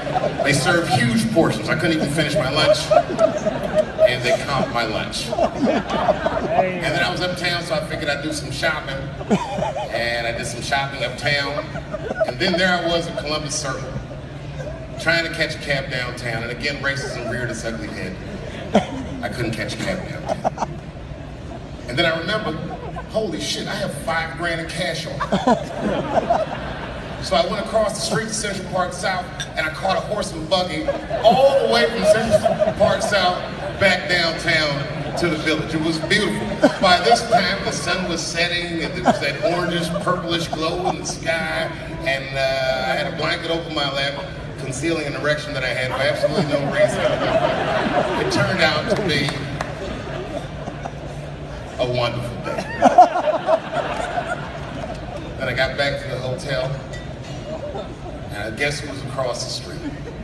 The same homeless guy that I had seen earlier. To be honest with you, the sight of him disgusted me. I ran to the hotel door, and the only thing that stopped me was I saw my own reflection in the glass. There I was, spaghetti sauce on my face from my expensive lunch, arms filled with shopping bags, and I must have Medusa'd myself because I stood there for a very long time. And then, the story's going nowhere, but the guy that helped me earlier saw me and he said, Mr. Chappelle, are you okay? Do you need some help with your bags? And I said, no, I don't. I need you to just keep an eye on me because I have to go across the street and take care of something. And I ran across the street to that homeless guy that I'd seen earlier. And as soon as he saw me, he was mad. He said, I said, look, man, I'm sorry. That's why I came over here. I just wanted to let you know that it was wrong for me to say that. And to be honest with you, I couldn't even smell you when I said it. I didn't know that you stunk, but you do stink now that I'm close. And I just wanted to let you know that I was wrong and I'm sorry. And his eyes softened. Now I couldn't see any anger or anything. Matter of fact, I couldn't even read his expression. He just looked at me for a long time. It made me very uncomfortable. They said, you know, deep down I think I'm around this area because I was hoping that I would run into you. I was gonna punch you in the stomach. It takes a real man to know when he's wrong. It takes a bigger man than that to admit that he's wrong. And you coming over here and apologizing to me, he said, that's no little thing, young man. And I accept the apology. And I said, well, thank you very much, sir. And I don't mean this in a bad way, but I had a wonderful day today. I said, it was a beautiful day. And the only time I felt bad all day is when I thought about you. And he said, that's fucked up. I said, I know. But I did think about you when I was shopping, and I bought you something in case I might have saw you. He said, you bought something for me? I said, yes, I did. And I set all my shopping bags down, and he went up to that shopping bag, and he looked in there, he said, oh my God. I said, not that one, motherfucker, this one's for me. Then I handed him a Macy's bag. He said, oh my God, is this for me? I said, so you go ahead, look. He said, this is a brand new lime green velour Sean John sweatsuit. I said, yep, same shit Puffy wears. And he said, man, thanks, young man. And he started to put it on right there on the street. I said, wait a minute, that's not all. Look in the pocket. They looked in the pocket, and he was like, is this a, I said, that's right. A marijuana cigarette? I said, yes, that's right. He said, I have not smoked marijuana since Vietnam. But I'll smoke it if you smoke it with me. I said, well, I hadn't planned on putting my lips on the same joint as you. Sure, why not? I'll light it first. And I lit the joint. We literally sat there on the dumpster right there in Soho. Smoked weed. Me and this homeless dude. He had on that lime green sweatsuit. Kind of looked like Oscar Grouch as the sun was setting. I know you guys are mad right now, but the point is this. We are all incredibly privileged people. And you know, I was the first guy on television to ever say, give Donald Trump a chance. I know, I fucked up, I shouldn't say that. Huge mistake on my part.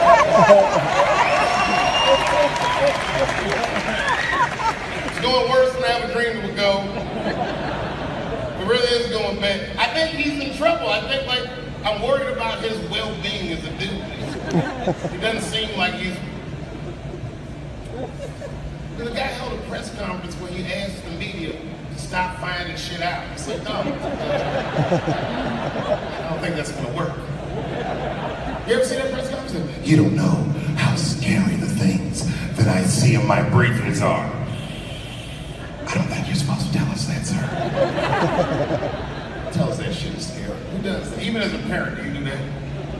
So the kid's saying, hey, little man, look, I'm 3 months behind on the rent, and I'm worried this month. I don't know if it's gonna work out. Go to school and have a productive day.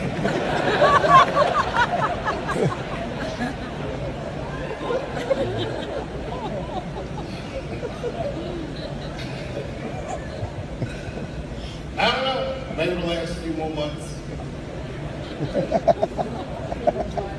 Every day when you wake up, you never know what he's going to be next. Donald Trump. He's exciting like you thought a black president would have been. He's action-packed in a way we never dreamed the president would be action-packed.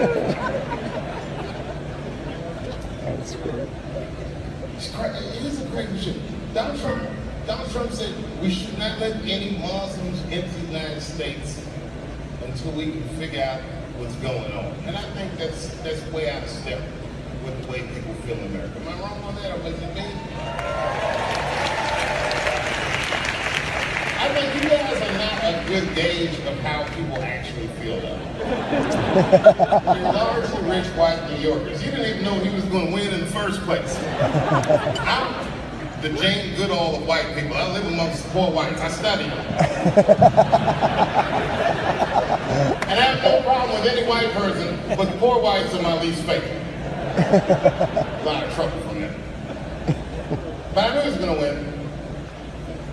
And I just felt like he was out of step. Like, I feel like most Americans believe that we respect each other's beliefs, whether we share those beliefs or not. I know I feel like that. Even out there in Ohio, it's like that. I respect everybody's beliefs, except for whatever Amish people believe. I can't stand seeing them.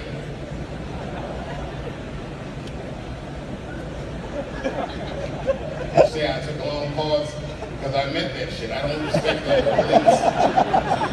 I was driving down the street and I stopped my Porsche whenever I see them horse and buggies. All the Amish people know me, not from television, just because I stop every time I sing. Ezekiel. He says, get away from me, E. Ezekiel, come on, bro. Are you sure? You sure God doesn't want you to have any of this technology? He said, you tried to tempt me like the devil. Devil!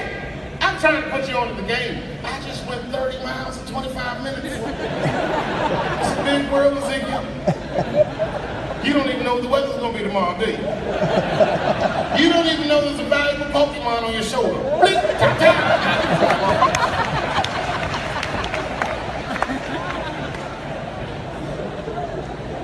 I mean, don't let any more Muslims in the country till we figure out what's going on. I already know what's going on. It's like 17 mass shootings in the United States.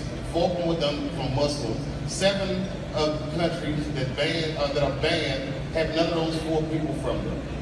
The other 13 shootings was done by crazy white people. And you don't see us banning white people from benefits to keep the rest of the audience safe. Not only is it wrong, it would be catastrophic to the Robin Hood Foundation's bottom line. There were no white people here, we'd only raise $300, maybe $400 tonight. That's not we all need each other. Is he going to get impeached? Trump? No, I don't want that enthusiastic hooray. I want somebody, I know there's a guy in this room somewhere that's like, yes, he is taking it. I'm like, yes, he is. His wife still lives in New York, doesn't she? Nobody wants to, you guys probably know in person. I forgot where I was going to start. I'll just Google this shit when I get off. Hey, how are you, man? You look great, by the way. They asked me to come here for 15 minutes. Sure, they regret it. I am the other Westmore.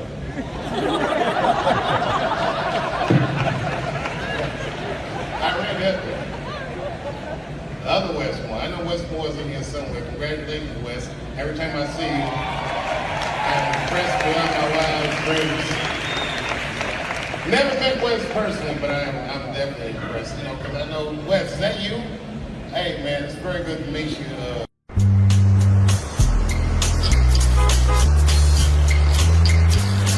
Well, yeah, I started when I was 14. That's when I figured it all out. Wow. You're 10 whole years ahead of me.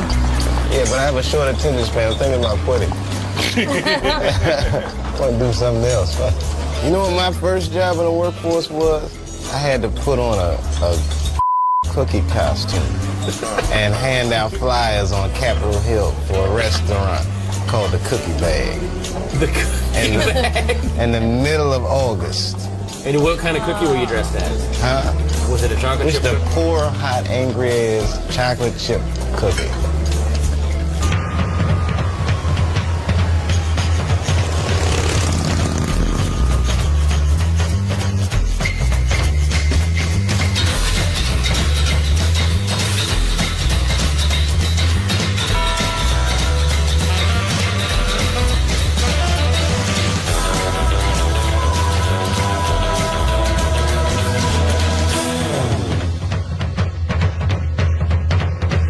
Ladies and gentlemen, coming to you from San Francisco, please welcome Dave Chappelle.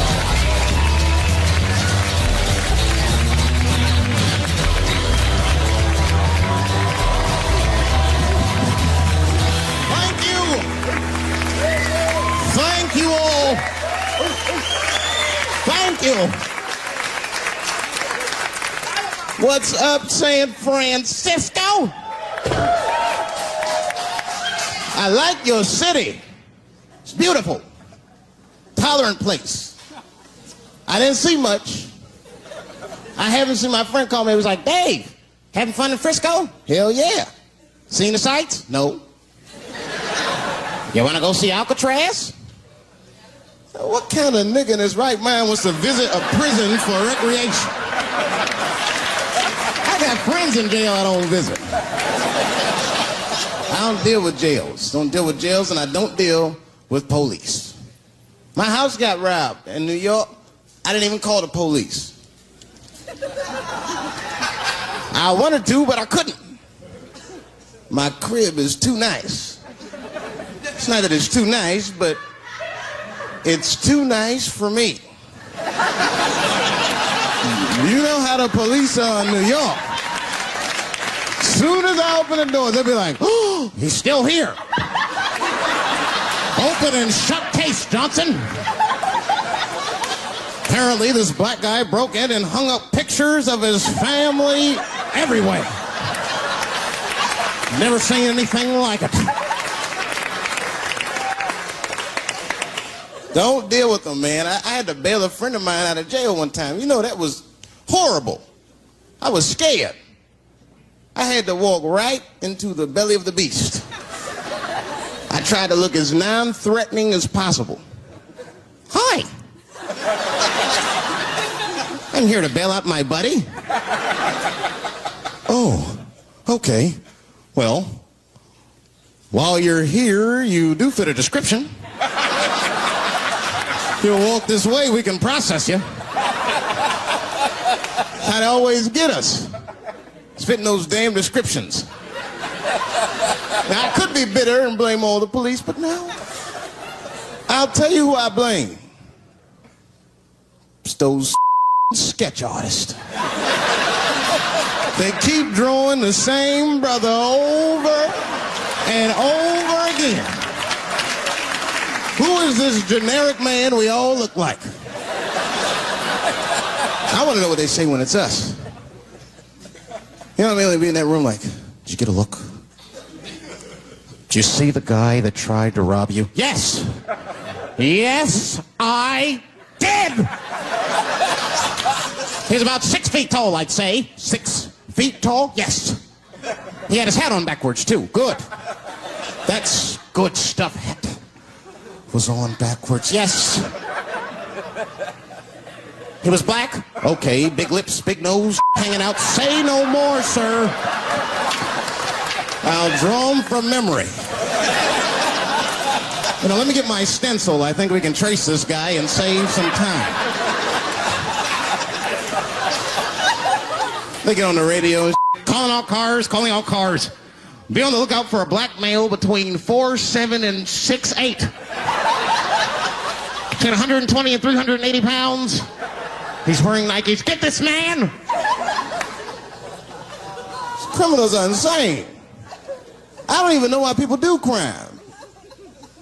They want to catch you, they're going to catch you. They can. They got forensics. You ever seen forensics? Those guys find clues nobody else thinks about looking for. I mean it. You leave a pubic hair anywhere near a crime scene, they're going to find that. What the hell is this? Back up!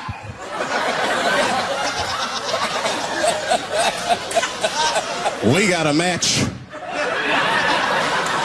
Then they look at the pubic and tell all kinds of information. Looks like there was a struggle. Time of death 307. It's amazing. I saw him get a dude one time on court TV. It was embarrassing. It was a sexual assault case. I knew the defendant was lying. I could feel it. He defended himself too hard.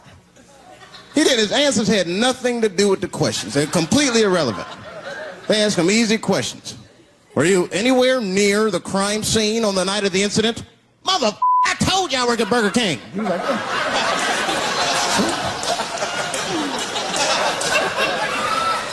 that went on for hours. Then the prosecutor got fed up. Said, I've had enough of this. Called the forensics to the stand. Forensics was like, Your Honor, we are prepared to testify that we found the defendant's semen under the stove. I said, God damn. That's worse than fingerprints. You know, they find your semen, you've been there at least a minute. But that's what I want to know. Under the stove? You find semen like that? Or do you look for it? Like, do they walk onto a crime scene like, this place is a mess? Check it for semen. Or do they just like walk in and slip? Oh my God. What the hell was that? Semen! They find it on every crime scene. It's like, what are burglars doing? We got the stuff, let's get out of here. Wait a minute. I want to leave my calling card. The semen bandit has struck again. I don't understand nothing anymore. I don't. I watched TV the other day. Now tell me, maybe it's just me. Maybe I'm crazy. Is it me? Is it me, or do commercials have nothing to do with the products anymore? You think I don't even know what a commercial is about until the end. Everyone's a surprise nowadays.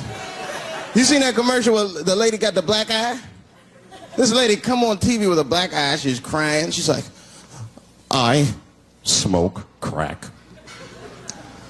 And my husband beats me. And then a voice came on and said, got milk? I said, what the hell? It has nothing to do with milk. I'm not saying I'm a commercial expert, but I'll make a better milk commercial than that. Just make it nice and simple. I just do a close-up of a titty and put milk right underneath. If that doesn't sell milk, nothing will, boy. I'll tell you that right now. It's 1997. Titties are industry in 1997. They are. I know they are. I'm a customer. I went to a titty bar last week at 3 o'clock in the afternoon. Now that's bad. That is bad. Because it wasn't like I was out. Said, let me swing by the titty bar. No. No, I left my house specifically to see some tits. can't judge me, there's breast in there. It's just what men do. If a guy runs up to you on the street, it's like, hey, hey, don't go in that building. There are naked girls showing their breast. Be like a white dude in a horror movie. I better investigate.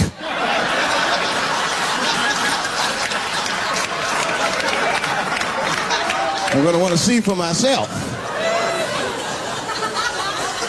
Titty bar's a weird place. I'm not saying it's a good place to hang out. I go there every once and then. But it's a weird place. They got weird morality. One time I walked in titty bars, all these guys coming in, right? Out of all these dudes, the bouncer picked me out the crowd, started yelling at me. Hey, hey, hey, buddy, sir, you want to take your hat off? Huh? It's disrespectful to the ladies. Yeah, I can shove a 20 up her, but I better not have a hat on when I do it. Oh, sorry about that, buddy. Here you go, Bubbles. Forgive me for the hat thing.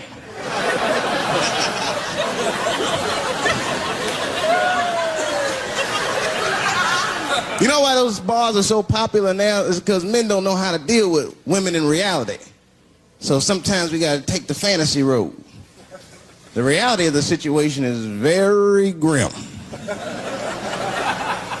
Women have made a lot of progress in a short period of time, man. It's changed everything. Can't deal in relationships anymore. I broke up with my girl. I'm out of Shawshank. I'm free. I don't want to go back. Couldn't even argue with her. You should be able to argue. If you have an issue in a relationship, you should be able to argue that issue out, right? But see, ladies, you got to stick to the issue. You guys take arguments everywhere just to win them. That's why nothing ever gets done. You be arguing about the dishes, baby. Baby, could you wash your dish at least before you put it in the sink? Premature ejaculator? Damn it. You know, why you gotta bring that up? I don't even believe in that. I don't. If I man, it was right on time. That's the way I see it. And as far as I'm concerned, I can't fast enough. You know, I'm sick of being vilified all the time. David, how could you? How could you? I was. Well, what were you trying to do, huh? Well, I beat you. You gotta work on your time, baby. I'm down to 1:20. They're mad at me because I have different goals in sex. I'm a speed. Just trying to hit my best time. It's like the Olympics. And now for the dismount.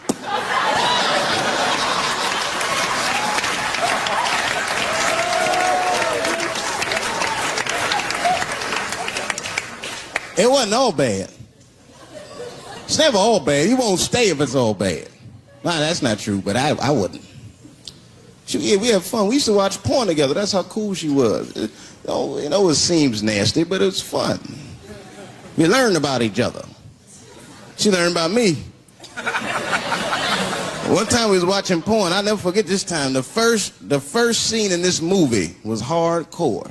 2 guys, 1 girl going at it. I fast forwarded right through that. I mean, it was too much for my senses.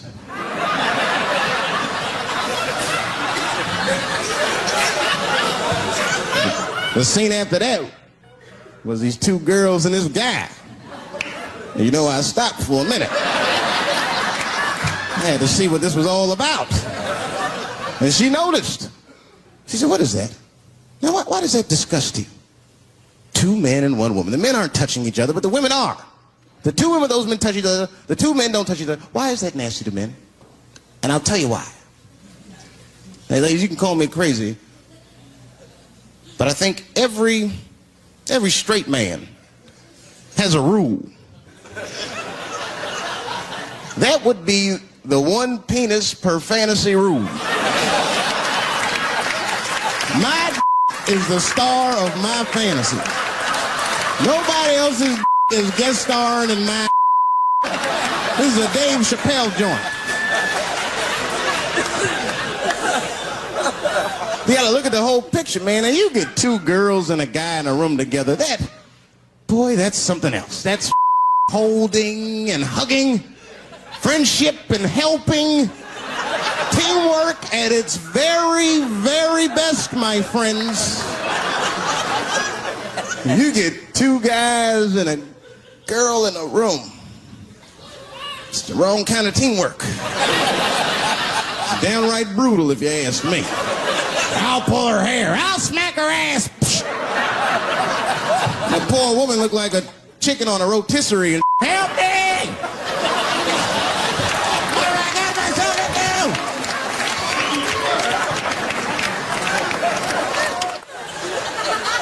My life.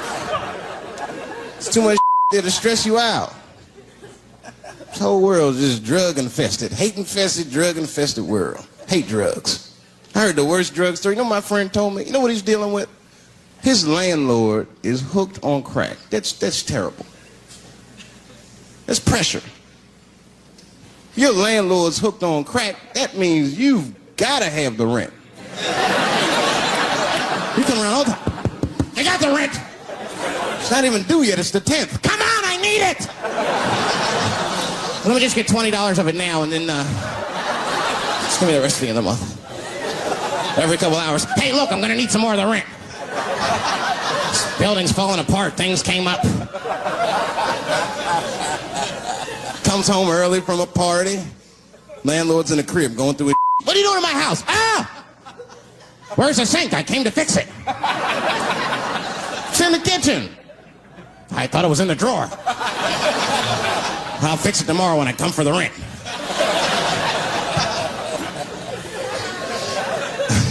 You know what I hate about drugs? I hate when like people my age and older get hooked on crack. I hate that. You're too old to be experimenting with the drugs at a certain point. You should be past that.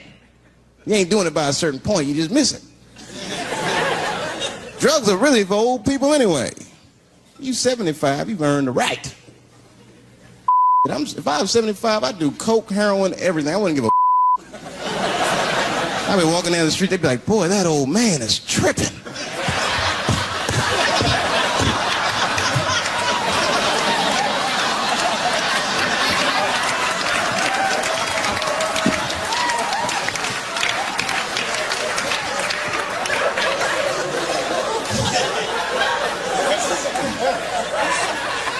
Can't do everything.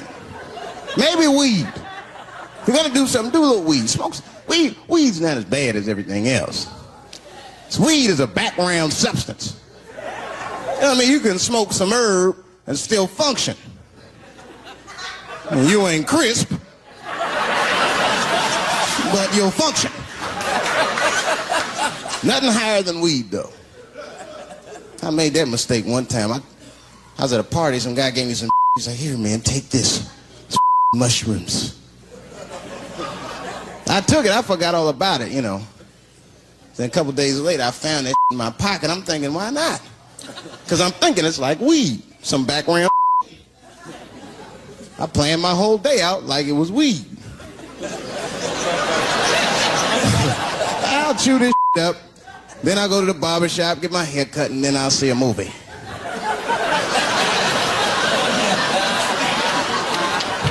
I chewed it up. So far, so good. Then I was in a barber shop like an hour later. And it's funny because I was just thinking to myself, I was like, ooh, this stuff sucks. Tastes like athlete's foot. I feel sick, but I'm not really high.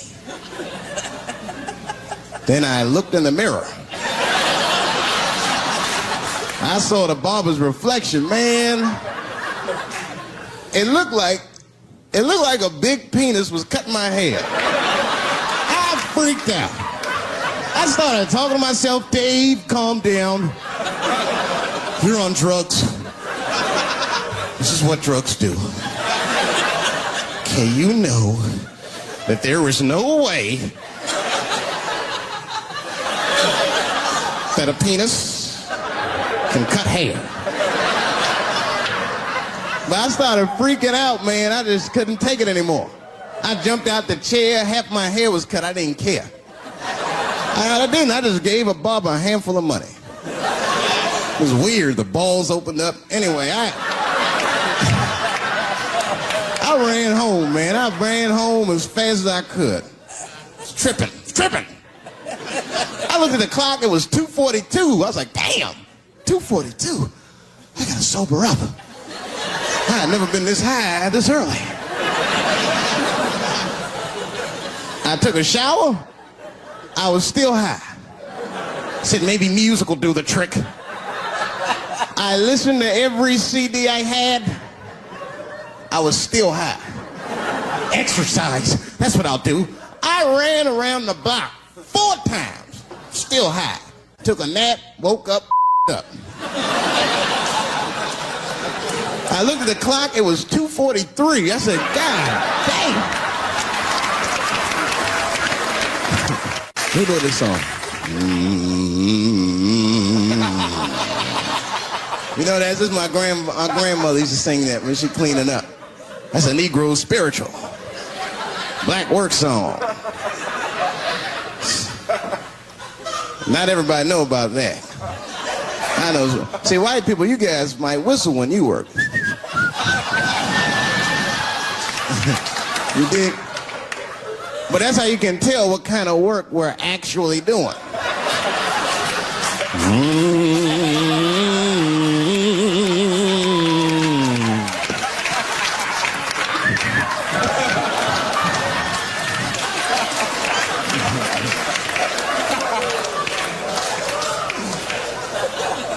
I study that kind of. I do anything that has to do with race. I read a little here, see a little there, and I travel. That's always good. Traveling has made me a racism connoisseur, if you will. You know, it's different from region to region. Anyone ever been down south? So you guys know what I'm talking about. And the racism down there is just, it's perfect. It's due to a perfection. It's comfortable, it's out in the open. There are no secrets in Mississippi. Everybody knows the deal. Morning, nigger. Morning, sir.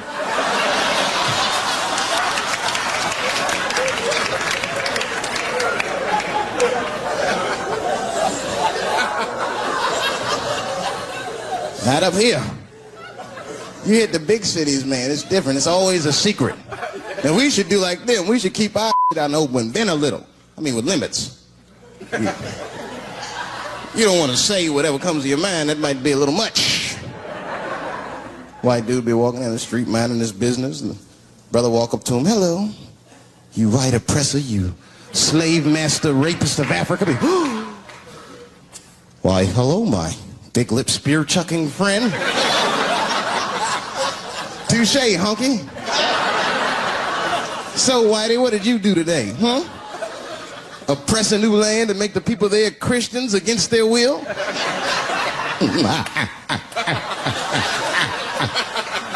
What did you do, fellow? Burn those big black lips on a crack pipe as you missed your job interview? Easy, Whitey, you're cutting deep. All this chit-chat has got me thirsty. If you will excuse me for a moment, I'm going to go to the Korean store and get something to drink. Ching-a-ling. Hello. You slanted-eyed, ruining the economy in our neighborhood by opening stores and taking the money out the community. Chink. Wow. Good afternoon, you browse around but never buy anything. Suspicious looking nigga. After a while, that might be too much.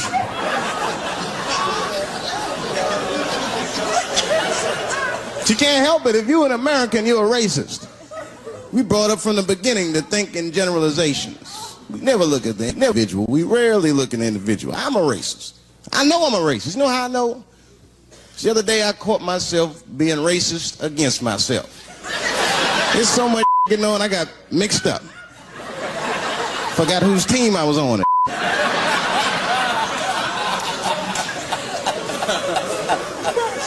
One time I was reading the paper, man, this story came on about this guy was suing a department store because they wouldn't let him play Santa Claus, because he's black. And I was actually like relieved when the department store beat him. That's bad. But I wasn't ready for that. I wasn't ready for the idea of a black Santa Claus, man. That would suck. So we wouldn't get our presents till the 28th, 29th. Sorry I'm late, kids. Santa got caught up with some in Vegas. I had to sell some toys to get back, shit. Where them cookies at?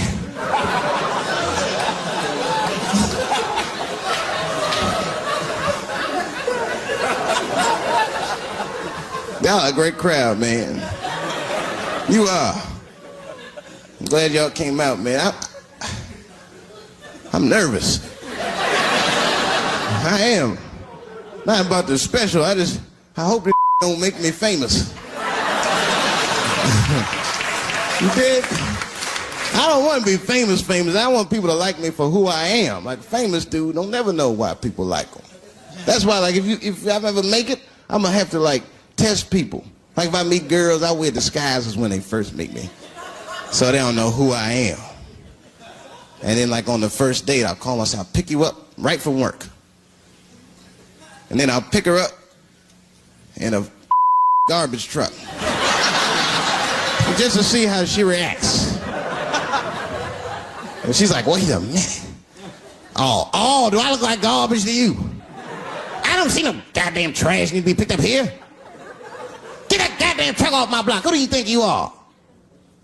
That's when I take my mask off. Oh, David Chappelle. That's right, bitch. Thank you. Thank you very much.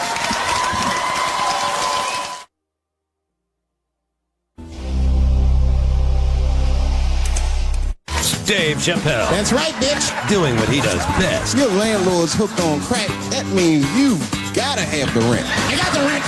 Not even due yet. It's the 10th. Come on, I need it. Dave Chappelle. Coming up next, part of Stand-Up Month on Comedy Central. In a stand-up special, John Leguizamo gets in touch with his feminist side. Why herpes? Why not him peas? The network television premiere of John Leguizamo's Sexaholics, A Love Story. Next Sunday at 10, part of Stand-Up Month on Comedy Central. Everyone in LA for a wonderful week. Been great here. You know what? It's been 10 years since the last time I played Los Angeles. If you can imagine. I know.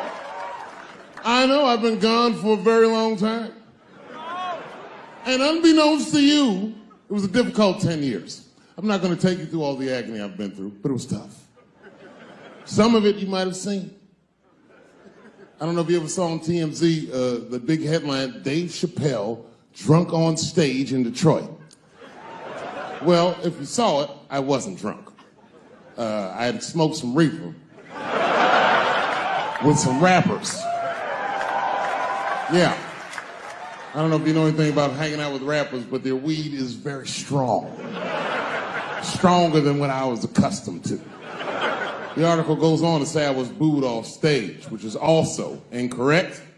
I was booed. I did not leave. It was a long bump. It was a fucking nightmare. 2 puffs of weed, that's all it was. 2 puffs.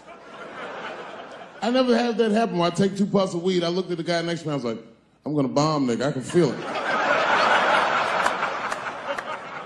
And that guy called my name, Dave Chappelle.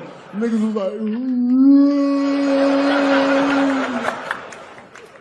you know, normally when you do a comedy show, you guys don't know what it looks like up here, but niggas be looking up at you like. That's how the show started. Didn't take long for the faces to switch up, like, what the fuck? I started looking amongst themselves. So I knew I wasn't doing good. I don't remember what I was saying. It just took one person to break the ice. It's a black lady with the Ford Motor shirt on. She stood up suddenly. Fuck you, Dave Chappelle. I said, excuse me? She said, I worked all week for this shit, and this show sucks. And In a weird act of racial harmony, a conservative white guy stood up and backed her up. Yeah! The whole crowd band together and started chanting, "We want our money back. We want our money back." I said, oh shit. I snapped out of it. Good people of Detroit, hear me. Hear me now. You will never get your fucking money back. Fuck that. I said, I'm like Evel Knievel. I get paid for the attempt. I didn't promise this shit would be good. Boo, they said, fuck you. This went on for a long time. And then after the show, I felt so bad, I took half of the money from the show, thousands of dollars. I said, I'm gonna give this to charity. You know what I did? I bought $25,000 worth of bubble gum and drove around Detroit and handed it out to the homeless so they could chew it and still be hungry.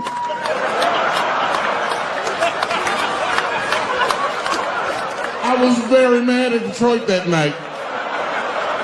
Because not only did I bomb, nigga, I had to go back to the very same room the next night and do it all over again. Fucking nightmare. That would be like if you were having sex with a woman and for some reason, this would never happen, but for some reason, she had a mouse trap in her pussy. You get caught in the trap. And then you gotta fuck her again tomorrow night. I'd still do it, but you know, I'd be careful the next time. The old mouse trap in the pussy trick, eh? Fool me once.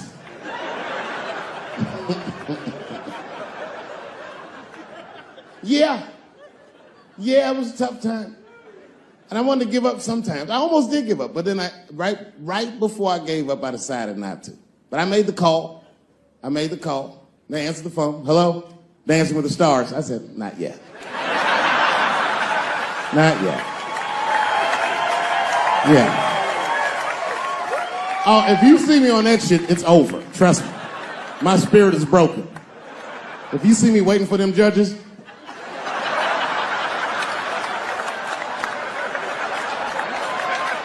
getting critiqued on my cha-cha, fuck that.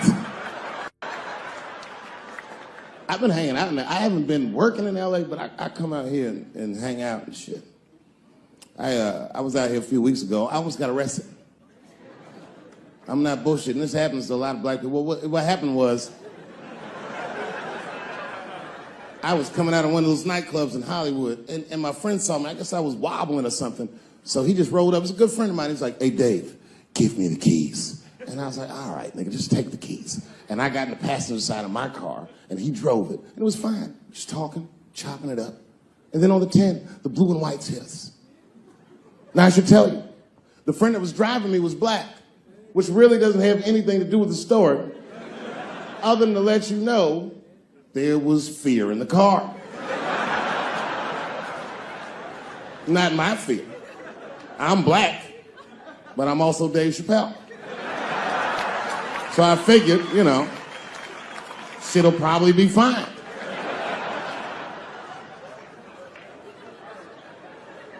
Traffic stop started off on the right foot. Cops came up to the driver's side. "Hi, how you guys doing?" And he recognized me immediately. "Oh, Dave Chappelle." And I looked at my friend like, "We getting out of this shit." And then he says, "You know, you guys were swerving in the lane. Do you mind just stepping out the car for a second?" Still no cause for alarm. I looked through the rearview mirror. The body language of the arrest looked good. He was talking. So then I started fucking with the radio. You know, traffic stops going good if you listen to the radio when someone else is outside of the car. But then when I looked back in the rearview mirror, something had gone horribly wrong. That motherfucker's back there like. And the next thing I knew, they were stuffing him in the back of the car. And I thought, you know, when anybody would think of a situation like that, oh my God, what is going to happen to me?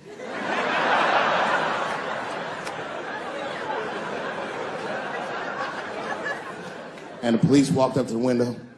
"Mr. Chappelle, we had to arrest your friend. He refused to take our breathalyzer test." I said, "That motherfucker." Not complying, that's odd.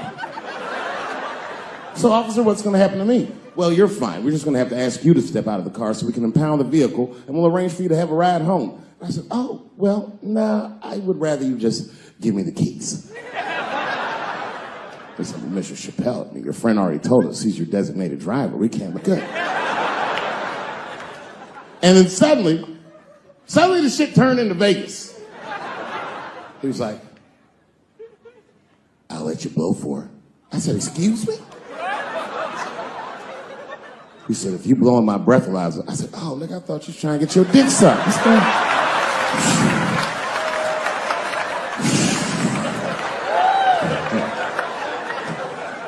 If you blow in my breathalyzer and pass, I'll give you the keys to the car. I said, set him up, nigga, let's play. And I blew in that thing, and it made a noise. I said, uh-oh. And he looked at it, he said, oh, well, Mr. Chappelle, I guess you're free to go. I said, I am. I didn't know that thing didn't pick up weed. I drove home on the 30 miles an hour. Yeah, no, it all worked out. It all worked out. I'm one of the lucky ones. It doesn't work out that well for everybody. I saw that videotape of that lady that got beat up in L.A. in the traffic. You see that shit on rush hour traffic? They beat a black woman up. It was so fucked up it didn't even go to court. The city of L.A. just gave that woman $1.5 million for her pain and suffering. That is not bad, considering that's the same amount of money that Marcos Maidana made to fight Floyd Mayweather the second time. And this woman obviously hasn't trained a day in her life. You can see it on the tape. She didn't come to fight. Her guards were low. She was taking a lot of shots.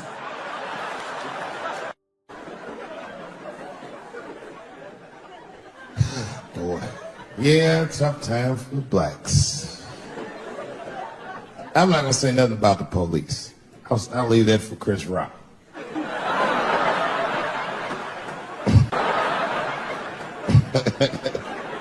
The other big sports story was fucking Ray Rice's tape. Anyone see that Ray Rice tape? I can't stop watching it. It's fucking awful. It's the most violent thing I've seen happen to a woman that was shot in color. Really fucking bad. Like, if I could have froze time at that moment and gave Ray Rice some advice, I don't think there's any way possible I'd be like, you should punch her in the face. It's a fucking terrible idea.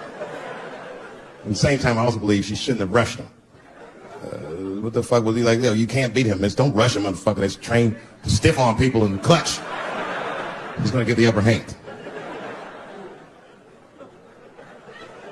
The only reason I bring him up is because, you know, he's about to play football again. You didn't know that? The NFL was told by a federal judge they had to reinstate Ray Rice because he was transparent with their investigation. He told them exactly what he did. And they can't just change your ruling just because the tape came out. I get it. That's like if I'm hanging out with my buddies and I'm like, hey guys, guess what I did last night? I fucked this big fat girl I met at the club. And they're all like, oh shit, Dave, that's crazy. And then they see a tape of me doing it and they're like, we can't hang out with you anymore, Dave. That's not what this crew is all about. I'll be like, well, I told y'all what I did. What's really fucked up is the tape was made before they were married. Isn't that weird? I don't know why she did that. I don't even know why he would do that. As a guy, would you want to live with a woman that you had once punched in the face with all your strength? That's some very bold color purple type shit. Silly, come out here and shave me.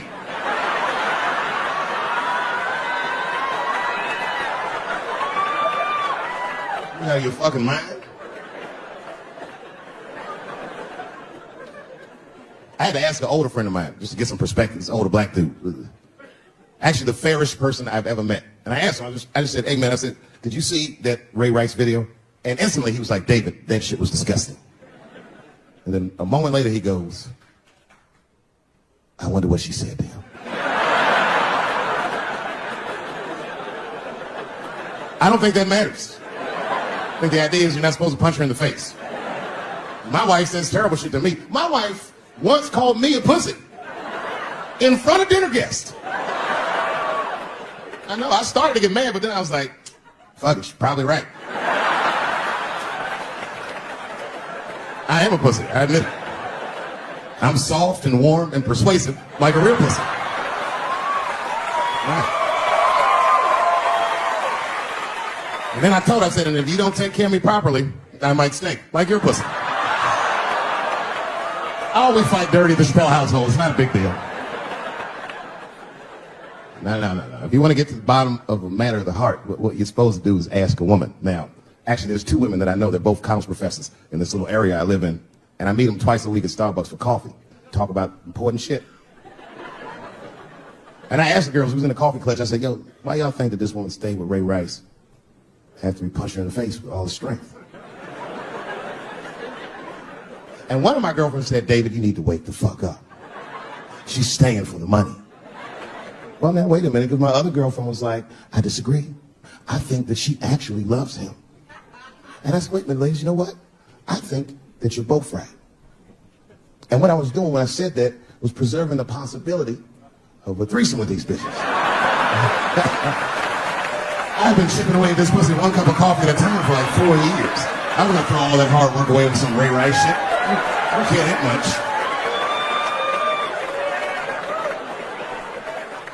I'm just being real. It's fucked up, man. It's a tough time for the blacks. I love you too. And then here comes the banana peel. I'm waiting on it in a second. You know, that's how it starts. I saw in the paper today that the guy that threw the banana at me got arrested again because he threw a banana at another motherfucker in a bar in Santa Fe. Look it up online after the show. He actually did that. And that guy was black too. I'm just saying. And you know what the guy said he did it at night? He said, I did it because Dave Chappelle is racist. So, nigga, that's not the best way to handle that if I am racist. What if Martin Luther King just went around throwing tuna casserole on white people? Would that work? Huh? I seen your girl bubbling. She was drunk as hell, buddy. Listen, sir, I don't know what she's saying, but just take my advice. Get some water in her, or you're going to have some dry pussy when you get home.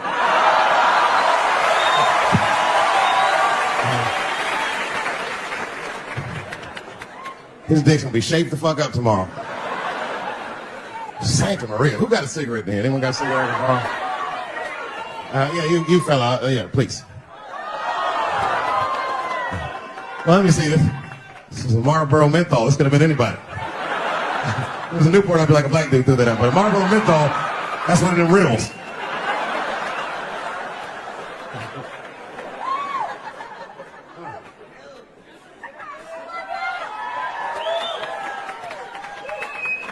Is the word pussy offensive? All right, just checking. I asked that crowd when we was in Denver, I said, is the word pussy offensive? And the whole crowd said no, except for 2 people. One was a woman in the front. She's older than me, maybe around my age. Definitely a feminist. You know what I mean? Short haircut, plaid shirt, you know what I'm saying? And she didn't say it offended her. What she said is, she said, I'm uncomfortable with that word. And I was like, really? You? And then before I could ask him why, there was one other guy, he was in the balcony. Now, I don't think he was saying this to me, but he said this. Everybody heard him say, he goes, it's delicious.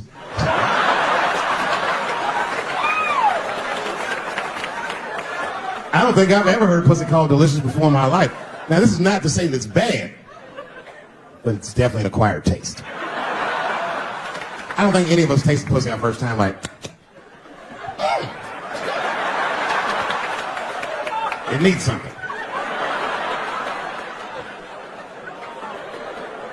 You know, it's illegal for a gynecologist to say the word pussy. They can only say vagina, or they can name individual parts medically, but they can never say shorthand, even if the gynecologist is a woman. I feel like if it's a woman gynecologist, it's cool. Like, am I all right? She's like, girl, that pussy is.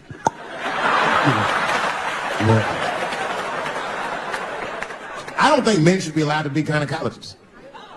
That shit is a conflict of interest. Even when my wife was pregnant, we used to go to the gynecologist. And he'd put her legs up in that stirrup like this. He'd be like, all right, Mr. Chappelle, just try to relax. I push it. Back up, motherfucker, I got this. Just tell me what to look for.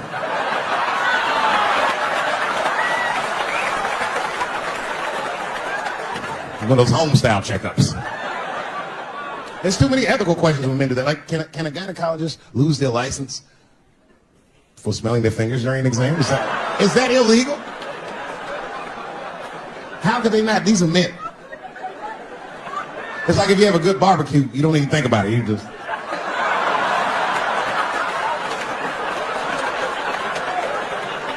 The word pussy is only offensive if you're older. People my age and younger, I don't think we dance to that shit. The song come on the radio, it's I beat the pussy up. That's on the radio. I beat the pussy up. That's a pretty harsh song. It's like nothing like a love song. There's no tracks of his tears, no midnight trains to Georgia. This man simply beats the pussy up. Unbelievable. You don't even know if he's having sex with these women. They might just pull their pants down. He'd be like, bah! G-Unit. Like he'd be watching HBO. Hi, I'm Larry Merchant standing here ringside with the pussy after a devastating bout with 50 Cent. Pussy, come over here and let me talk to you for a second. My God, you look terrible. Your lips seem to be swollen. You're bleeding a little bit. Tell me, pussy, what happened inside of that ring with 50? I don't know, Larry. I felt really good in the first round. I was ready to fight. It's warm and moist, and I don't know. Just hitting from angles I wasn't expecting. Front, left, backside surprised me the most. Well, pussy, let's take a look at round 4. This is where it all went wrong for you. Here you come out of your corner, pussy. You're fighting really good. It looks like you got 50 with the right and the left, but then 50 slips your jab, and there, right there. You see that? He punches you right on that little bean thing you have on the top of your head. I don't know what that is. There's 50 just pounding away at that bean over and over. And that pussy, tell me, what goes through a fighter's mind when their bean gets rattled around like that? I don't think I was thinking anything, Larry. You know, I'm a real good defensive fighter. It's real hard to get to me. I've never been punched directly on my bean before. As a matter of fact, most fighters don't even know that bean exists. I guess he just hit me, then I lost control of my legs. I don't know what else to tell you. I like when Lil Wayne talks about pussy. Lil Wayne used to have that song. He say, I got a bitch that plays movies in my jacuzzi. And then it goes like this. Pussy juicy. That shit always makes me laugh. Because no guy says that. You know? Only Lil Wayne say some shit like that. If you was fucking a girl, she's like, is this pussy good? And I'm like, it's juicy. Pussy was juicy. That's why I'm not Lil Wayne. Because if I was in a hot tub with a girl and I could tell that the pussy was juicy while I was in the hot tub, I'd probably get out of the tub. I'm a germaphobe. I just picture Lil Wayne like, what is this strange oil floating in my hot tub water? It's pussy juice. That shit was so funny to me, I must have wrote like no less than 40 jokes with the punchline pussy juice. And all of them worked to some degree 100% of the time. I'll do one more just so you believe it, okay? All right, in this next piece, it's a special episode of CSI. For some reason, Lil Wayne's guest starring as the lead detective, okay? That's the setup. Are you ready? Here it goes. Has anyone else been on this crime scene? No. It's very strange. This place is virtually undisturbed. No forced entry. No sign of a struggle. Shiny flashlight right here. To sniff at something. What is this? What is this? It glistens in the light. Smooth to the touch.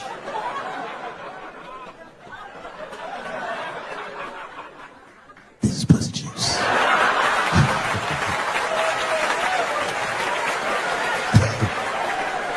She must have been seen Indian style.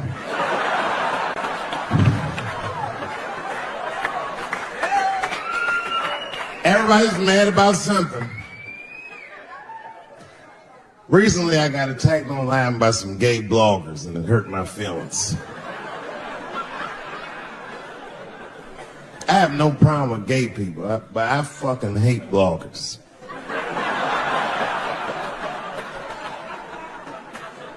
I'm not saying it because this person was gay. They was acting like a bitch online. They was like mischaracterizing my jokes, trying to make a point off of me, when it's like, yo, I'm your ally, motherfucker. I'm not trying to stop gay people. I got better shit to do.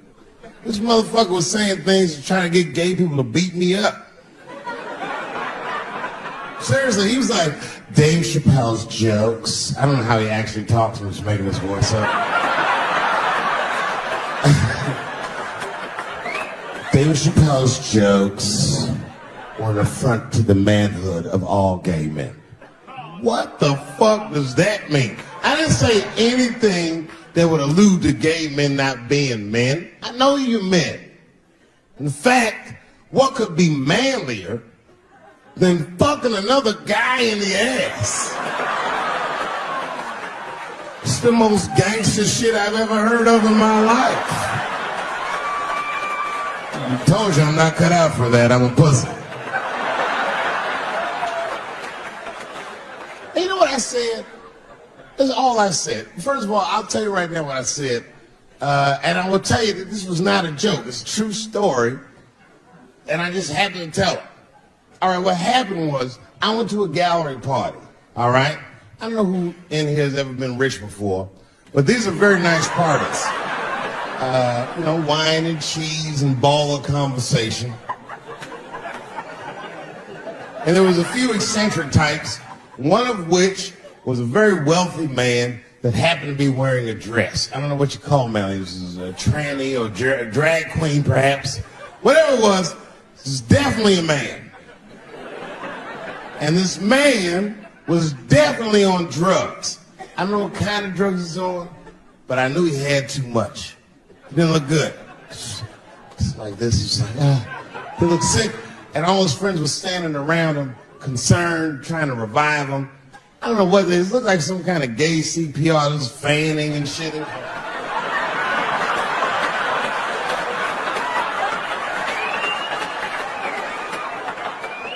I saw all this from a distance. Now, I should have minded my own business, but I got curious. I was like, oh.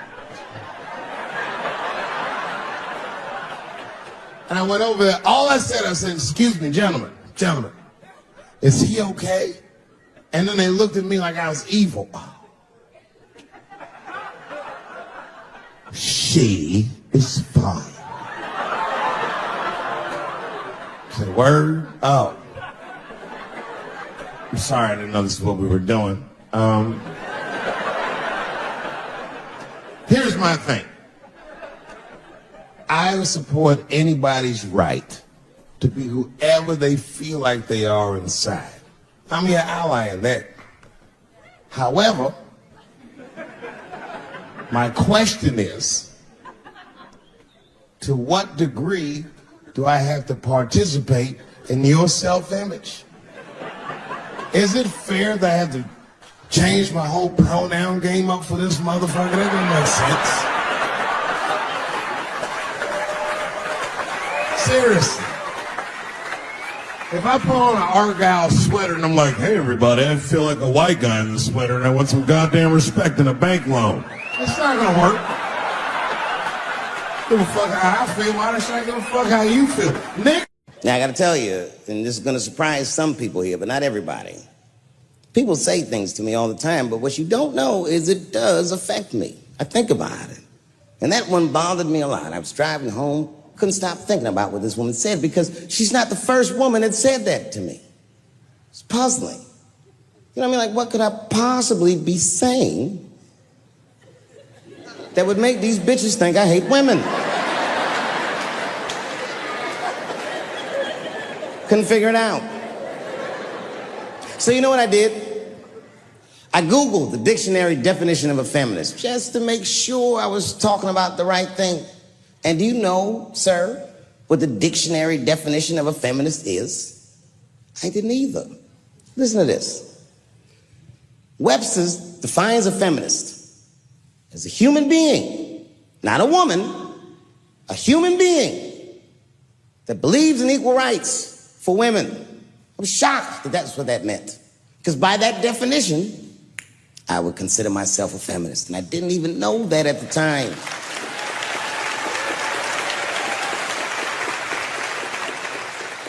All these years, I thought it meant frumpy dyke.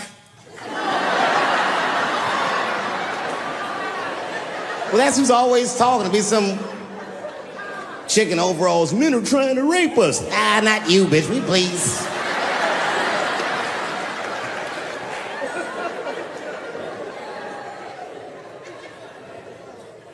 I know, look, listen.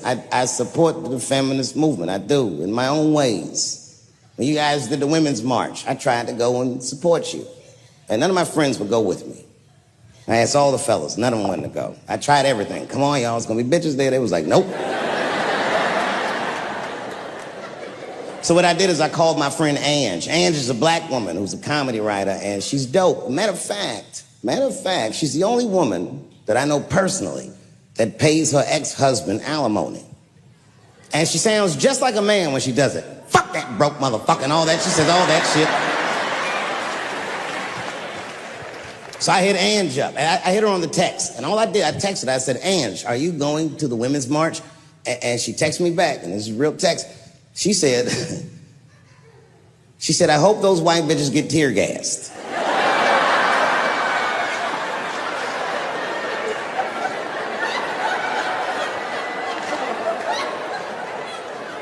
There's a problem in that feminist movement, isn't there? From its inception in America, there's always been a racial component. When Susan B. Anthony was having that meeting and Sojourner Truth's black ass showed up, read your history books. All them white women asked Sojourner Truth not to speak. They didn't want to conflate the issues of women's rights and slavery. But you know how black bitches are. Sojourner Truth went up there anyway.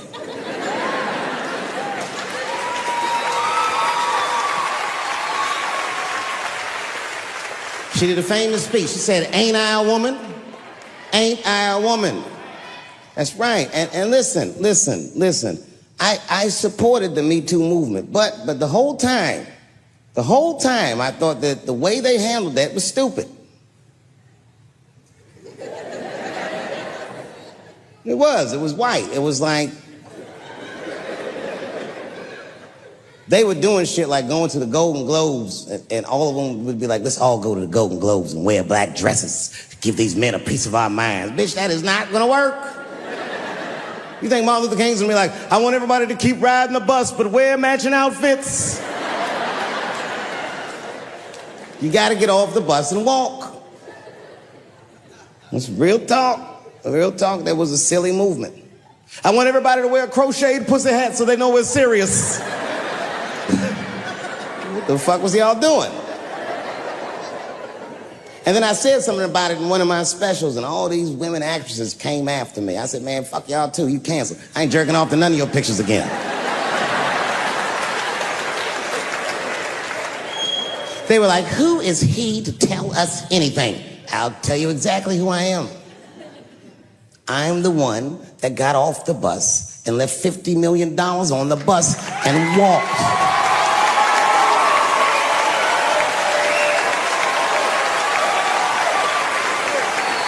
I agreed with these women. I just didn't agree with what they were doing about it.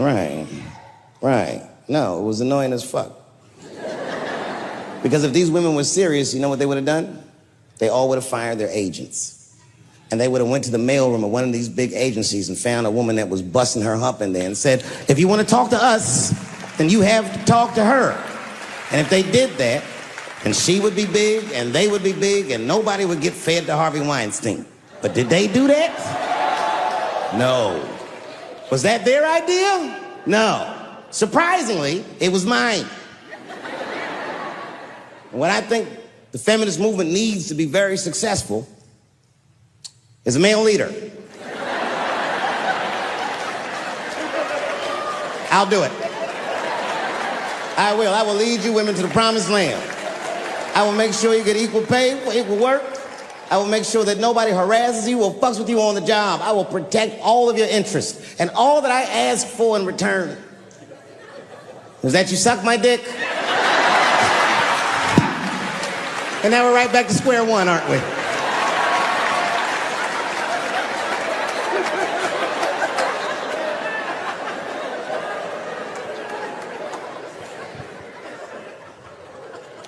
And now we get to the core of the crisis. What is a woman? What is that in this day and time? Is there even such thing as a woman or a man or anything? Seems to be a question nowadays. Now listen, women get mad at me, gay people get mad at me, lesbians get mad at me, but I'm gonna tell you right now, and this is true, these transgenders, these niggas want me dead. I've gone too far, I've said too much. And I gotta tell you, I'm very worried about it, I'm not even joking. Every time I come out on stage, I be scared. I'd be looking around the crowd, searching for knuckles and Adam's apples to see where the threats might be coming from. Oh. A nigga came up to me on the street the other day. He said, "Careful, Dave, they after you." I said, "What? One they or many theys?"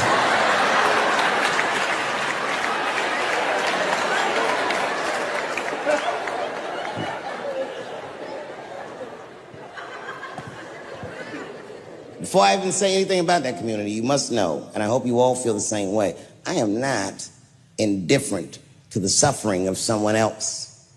There's laws, the mean laws. In our country, North Carolina passed a law once that said a person in North Carolina must use the restroom that corresponds with the gender they were assigned on their birth certificate. No. No, that's not a good law. That's a mean law. No American should have to present a birth certificate to take a shit at Walmart in Greensboro, North Carolina, where the baby shot and killed a motherfucker.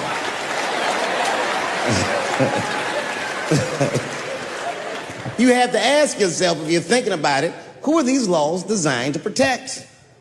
Like, let's say they designed this law to protect me, my interests. Transphobic comedian Dave Chappelle.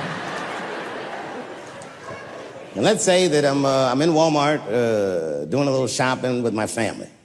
Now, I should tell you, if that ever happens in real life, you should know that my dreams didn't work out. But let's say something goes horribly wrong, and there I am in Walmart with the poor whites rummaging around for mediocre goods and services.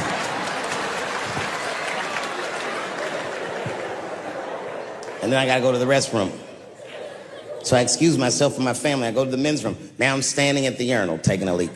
And this is what this law is gonna do. And suddenly, a woman walks into the men's room. I'm gonna be like, that's strange. And then she stands shoulder to shoulder with me at the urinal. I'm gonna be like, bitch, what's going on with you? And then she hikes her skirt up and pulls a real live meaty dick out. And what do you think I'm gonna say? Thank God she's in here with me. At least now I know my family's safe. No, I'm not gonna feel that way at all. I'm gonna feel very uncomfortable. I would feel better if it was a man with a vagina that backed up to the urinal next to me.